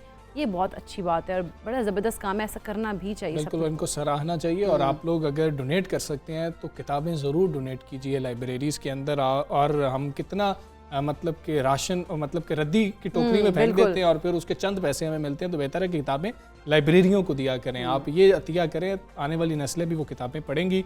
हम आगे चलेंगे। बहुत ज़्यादा ज़रूरी है कारोबारी महारतें जो हैं उनको तब्दील करते रहना, बेहतर बनाते रहना और जिद्दत उसके अंदर आना, क्योंकि मईशत के लिए ये सारी चीज़ें बहुत ज़्यादा अहम हैं। बिल्कुल, इसी सिलसिले में कारोबारी इंक्यूबेशन मराकज़ का मकसद एक ऐसा माहौल बनाना है जो छोटे कारोबारों की तरक्की में मदद के लिए साजगार भी, और उसका बड़ा मकसद उन कारोबारों को तकनीकी और माली तौर पर जिद्दत में ज़रूरी मदद के साथ उनकी तामीर बरकरार रखना और तरक्की देना भी है। अच्छा, अब हम इंक्यूबेशन सेंटर्स की बात करें, बिज़नेस इंक्यूबेशन सेंटर्स की। हम मुख्तलिफ यूनिवर्सिटीज़ के अंदर भी देख रहे हैं कि बिज़नेस इंक्यूबेशन सेंटर्स जो हैं उनको खोला गया है, उनके इफ्तिताह हुए हैं। उसके बाद बच्चे वहाँ पर जाते हैं, वहाँ पर एंटरप्रेन्योरशिप के हवाले से बहुत ज़्यादा जो तख्लीकी ख़यालात होते हैं उनको सपोर्ट भी हमने सुना है किया जा रहा होता है। और कारोबार शुरू करने के लिए शायद फंडिंग में भी ये बिज़नेस इंक्यूबेशन सेंटर्स मदद कर रहे होते हैं। एक तो ज़रूरत क्या है जामियात के अंदर बिज़नेस इंक्यूबेशन सेंटर्स की, रिस्पांस अभी तक कैसा आ रहा है, इसको मज़ीद वुसअत कैसे दी जा सकती है, और पाकिस्तानी मईशत पे भी क्या कोई मुस्बत असरात पड़ेंगे ये बिज़नेस इंक्यूबेशन सेंटर्स के, इसी पर हमने बात करनी है। हमारे साथ इस वक्त मौजूद हैं director incubation centre Punjab university doctor सनिया ज़ारा मलिक साहब। डॉक्टर सनिया अस्सलाम वालेकुम, गुड मॉर्निंग। डॉक्टर साहब, बिज़नेस इंक्यूबेशन सेंटर का आइडिया एक तो हमें ये बताएं कि ये कहाँ से है और दूसरा इसकी ज़रूरत क्या है। जी, बिज़नेस इंक्यूबेशन सेंटर यानी कि आपने कहा कारोबारी मरकज़ जिसके अंदर आप कारोबार को एक ऐसा इदारा जहाँ पर आप कारोबार करने की सलाहियतों को और तख्लीकी सलाहियतों को आप फ़रोग़ देते हैं, ये एक ऐसे अदारे को बिज़नेस इंक्यूबेशन सेंटर कहा जाता है। बिज़नेस इंक्यूबेशन सेंटर यूनिवर्सिटीज़ के अंदर भी हो सकते हैं और प्राइवेटली भी इस्टेब्लिश्ड हो सकते हैं। लेकिन ये कि अब ट्रेंड ये आ रहा है कि यूनिवर्सिटीज़ के साथ बिज़नेस इंक्यूबेशन सेंटर्स जो हैं उनको इस्टेब्लिश किया जाए। तो पाकिस्तान की बहुत सी प्राइवेट और पब्लिक सेक्टर यूनिवर्सिटीज़ के अंदर बिज़नेस इंक्यूबेशन सेंटर्स इस्टेब्लिश किए जा चुके हैं। HEC के तहत 30 के करीब बिज़नेस इंक्यूबेशन सेंटर्स जो हैं वो इस वक्त पाकिस्तान के अंदर काम कर रहे हैं। उसके अलावा भी बहुत सारे प्राइवेट इंस्टीट्यूशंस के अंदर, प्राइवेट यूनिवर्सिटीज़ में प्राइवेट बिज़नेस इंक्यूबेशन सेंटर्स जो हैं वो काम कर रहे हैं और बहुत अरसे से इनका जो है वो ट्रेंड बढ़ रहा है। इसकी ज़रूरत ये है कि यूनिवर्सिटीज़ जो हैं वो एक फर्टाइल ग्राउंड हैं क्रिएटिव आइडियाज़ के लिए। यूनिवर्सिटीज़ में रिसर्च होती है, यूनिवर्सिटीज़ के अंदर तख्लीकी आइडियाज़ जो हैं उनको that's a breeding ground for them. तो ऐसी जगहों के अंदर अगर उन आइडियाज़ को कमर्शलाइज करने का, उन आइडियाज़ को प्रैक्टिकल मार्केट के अंदर लेके जाने की फैसिलिटी, उसका एक फोरम अवेलेबल हो, तो that it's a link between the industry and the academia. So business incubation centers are the grounds where the link between the industry and the academia is created. So जो ideas students के पास या faculty के पास research के through उनके पास नए innovative ideas आते हैं, और ये ज़रूरी नहीं है कि ये सिर्फ business institution के अंदर, business school के अंदर creative ideas आएँ, बल्कि आपके जो science related disciplines हैं उसके अंदर बहुत सारे ऐसे आइडियाज़ हैं, जैसे फॉर एग्जांपल आपने कोई नया केमिकल जो है वो डेवलप किया है, कोई फार्मास्यूटिकल इंडस्ट्री में आपने काम किया है, कोई आपने इंजीनियरिंग से रिलेटेड काम किया है, सॉफ्टवेयर से रिलेटेड आपने कोई प्रोजेक्ट बनाया है, तो आपने वहाँ पे बना के उसको ख़त्म कर दिया और उसके बाद उसको प्रैक्टिकल आपने अप्लाई नहीं किया कहीं भी मार्केट के अंदर, हालांकि उसके अंदर वैल्यू क्रिएशन का बहुत पोटेंशियल होता है। सो बिजनेस इंक्यूबेशन सेंटर्स जो हैं वो जो वैल्यू आप रिसर्च से क्रिएट करते हैं उसको मार्केट के अंदर एक एक्चुअल प्रैक्टिकल वैल्यू में कन्वर्ट करने के लिए वो एक बेडिंग ग्राउंड जो है वो प्रोवाइड करते हैं। ठीक है, अच्छा डॉक्टर साहब, जिस तरह से इसको लिंक किया गया है अगर इंक्यूबेशन सेंटर्स को एजुकेशन इंस्टीट्यूट्स के साथ, तो इसका रिस्पॉन्स कैसा आ रहा है? रिस्पॉन्स बहुत अच्छा है।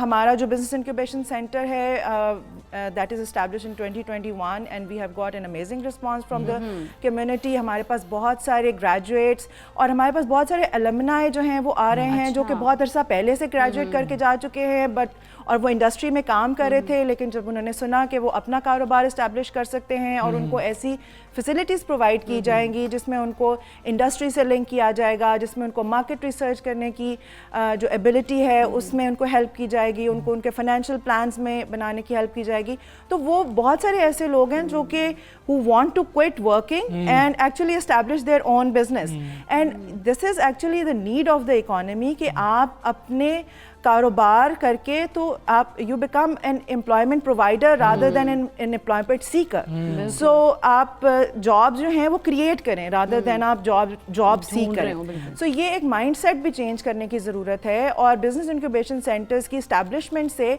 हम ये देख रहे हैं कि यूनिवर्सिटीज़ के अंदर यंगस्टर्स के अंदर ये माइंडसेट चेंज हो रहा है कि आप बजाय इसके कि आप नौकरी तलाश करें, आप नौकरी प्रोवाइड करने के काबिल बने, नौकरी देने वाले बन जाएं। डॉक्टर साहब ये भी बताइएगा कि इंक्यूबेशन सेंटर्स हैं, बच्चे वहाँ पर आते हैं, आइडियाज़ बेहतरीन है बच्चों के पास, प्रॉब्लम यह है कि फंड्स नहीं है आपके पास पैसे नहीं है बिजनेस शुरू करने के लिए। और पाकिस्तान में प्रॉब्लम ये है कि यार हम बिजनेस करना चाहते हैं लेकिन नौकरी करेंगे, 10 साल बाद नौकरी करने के बाद पैसे इकट्ठे करेंगे, फिर बिजनेस की तरफ आएंगे। इस मसले के हल के लिए बिजनेस इंक्यूबेशन सेंटर क्या करता है? जी, बिजनेस इंक्यूबेशन सेंटर का एक बहुत बड़ा रोल है आपको फाइनेंशियल मार्केट के साथ कनेक्ट करना और ये कि ये एक पूरा इकोसिस्टम है बिजनेस इंक्यूबेशन से बिजनेस इंक्यूबेशन का, यानी कि जो एंटरप्रेन्योर्स हैं उनको ढूंढने का, उनको डेवलप करने का और फिर उनको मार्केट के अंदर एस्टैब्लिश करवाने का ये एक पूरा इकोसिस्टम है। इसमें बहुत सारे इन्वेस्टर्स हैं जिनको आप एंजल इन्वेस्टर्स कहते हैं, वेंचर कैपिटलिस्ट कहते हैं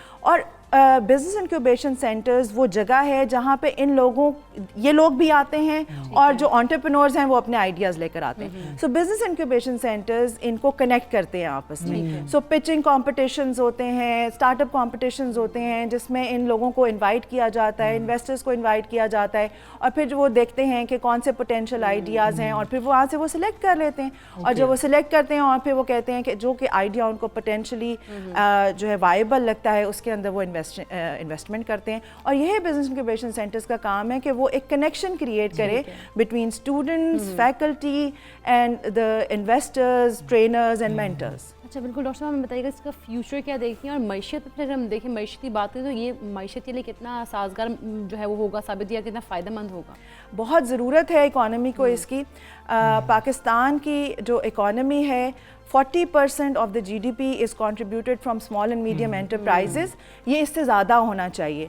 आप देखेंगे चाइना की इकॉनमी जो है वो 60% उनका GDP जो है वो स्मॉल एंड मीडियम एंटरप्राइजेज़ से आता है और उन्होंने स्मॉल एंड मीडियम एंटरप्राइजेज़ के थ्रू अपनी इकॉनमी को जो है वो डेवलप किया है।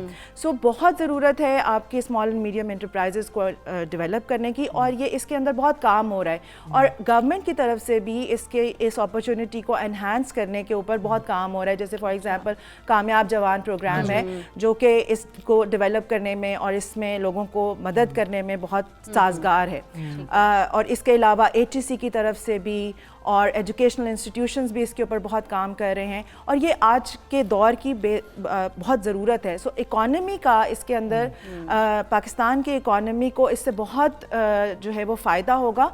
और जो इम्पॉर्टेंट बात है वो ये कि इंक्यूबेशन सेंटर्स वो जगह है जहाँ पर कारोबारी तबके के अलावा भी जो लोग हैं जो मिडिल क्लास से बिलोंग करते हैं वो आके अपने आइडियाज़ को इनोवेशन के थ्रू मार्केट के अंदर लेकर आ सकते हैं। सो इनोवेटिव आइडियाज़ जो हैं वो आपको कारोबारी तबके से नहीं मिल सकते, वो आपको यूनिवर्सिटीज़ और पढ़े लिखे तबके से मिल सकते हैं। तो उन इनोवेटिव आइडियाज़ को आप जब मार्केट में लेकर आएंगे तो उनके अंदर बहुत पोटेंशियल होता है कि वो सक्सेसफुल बिजनेसेस बन सकें और वो एक एक्सेलरेटेड ग्रोथ कर सकें उसके अंदर। अच्छा ठीक है डॉक्टर साहब, ये बताइएगा कि बच्चों को जब मिडिल क्लास बच्चे खास तौर पर जब वो बच्चे पढ़ रहे होते हैं उनको यही बताया जाता है कि पढ़कर आपने या सरकारी नौकरी करनी है या फिर आपने ऐसी नौकरी करनी है कि आप फैमिली को सपोर्ट कर सकें। इस माइंडसेट को हम कैसे बदल सकते हैं, क्योंकि इस माइंडसेट को बदलेंगे तो शायद बच्चे बिजनेस इंक्यूबेशन सेंटर का रुख कर रहे होंगे। टीचर्स की कितनी जिम्मेदारी है कि वो खा इंजीनियरिंग फैकल्टी है, खा वो आर्ट्स की फैकल्टी है, खा वो बिजनेस स्टडीज़ की है, किस तरह से बच्चों को समझाएं कि आप लोगों ने बिजनेस करना है, आप लोगों ने वाकई ही एम्प्लॉयर बनना है, अपने एम्प्लॉय नहीं बनना। ये कितनी ज़रूरत है, ये माइंडसेट कैसे बदलेगा? जी, ये माइंडसेट चेंज करने की बहुत ज़रूरत है और इसके ऊपर बहुत काम हो रहा है। बहुत सारे इंस्टीट्यूशंस के अंदर एंटरप्रेन्योरशिप के ऊपर स्टडीज़ की जा रही हैं। उसके अलावा कोर्सेज़ हैं जो कि प्रोवाइड किए जा रहे हैं जिसके अंदर एंटरप्रेन्योरशिप सीखने के बारे में, और ये कि इस चीज़ के ऊपर भी काम हो रहा है कि यूनिवर्सिटीज़ के करिकुलम में एंटरप्रेन्योरशिप को एक इम्पॉर्टेंट एक एसेंशियल एलिमेंट जो है वो बनाया जाए। चाहे ये कि आप बिजनेस रिलेटेड डिसिप्लिन में पढ़ रहे हों या आप साइंस रिलेटेड डिसिप्लिन में पढ़ रहे हों, आप एंटरप्रेन्योरशिप का या बेसिक बिजनेस का जो कोर्स हैं या उसकी ट्रेनिंग है वो आपको ज़रूर दी जाए। और बिजनेस इंक्यूबेशन सेंटर्स का यूनिवर्सिटीज़ में आने का मकसद ही ये है ताकि स्टूडेंट्स को एक्सेसिबिलिटी प्रोवाइड की जाए और फिर उनको अवेयरनेस क्रिएट किया जाए। सो ये कि इंक्यूबेशन सेंटर्स ये काम भी करते हैं कि वो स्टूडेंट्स के अंदर अवेयरनेस क्रिएट करें, उनकी ट्रेनिंग करें और उनको ड्यूरिंग देयर स्टडीज़ ये अवेयरनेस प्रोवाइड करें कि एम्प्लॉयमेंट लेने की बजाय आप एम्प्लॉयमेंट प्रोवाइडर। ठीक है डॉक्टर सनिया ज़हरा मलिक साहबा, बहुत शुक्रिया आपका। सबसे पाकिस्तान का बहुत ज़्यादा ज़रूरत है आज के आप नौकरियों की तरफ ना जाएं, आप लोग अच्छी कमाई कर सकते हैं, बिजनेस आइडिया लेकर आएँ। यूनिवर्सिटीज़ में बिजनेस इंक्यूबेशन सेंटर्स का होना, दिमाग भी खुलेंगे, दिमाग खुलेंगे, कोई बिजनेस के लिए आप काम कर रहे होंगे और फिर आप नौकरियां दे रहे होंगे। 1 करोड़ नौकरियां गवर्नमेंट नहीं दे सकती, आपने और हमने मिल के देनी है। अपना जो है ना अपनी दुनिया खुद आपने पैदा करनी है। हमें इजाज़त दीजिए, प्रोग्राम का वक्त खत्म हुआ। अपना बहुत ख्याल रखिए, वीकेंड को एंजॉय कीजिए। अल्लाह हाफ़िज़।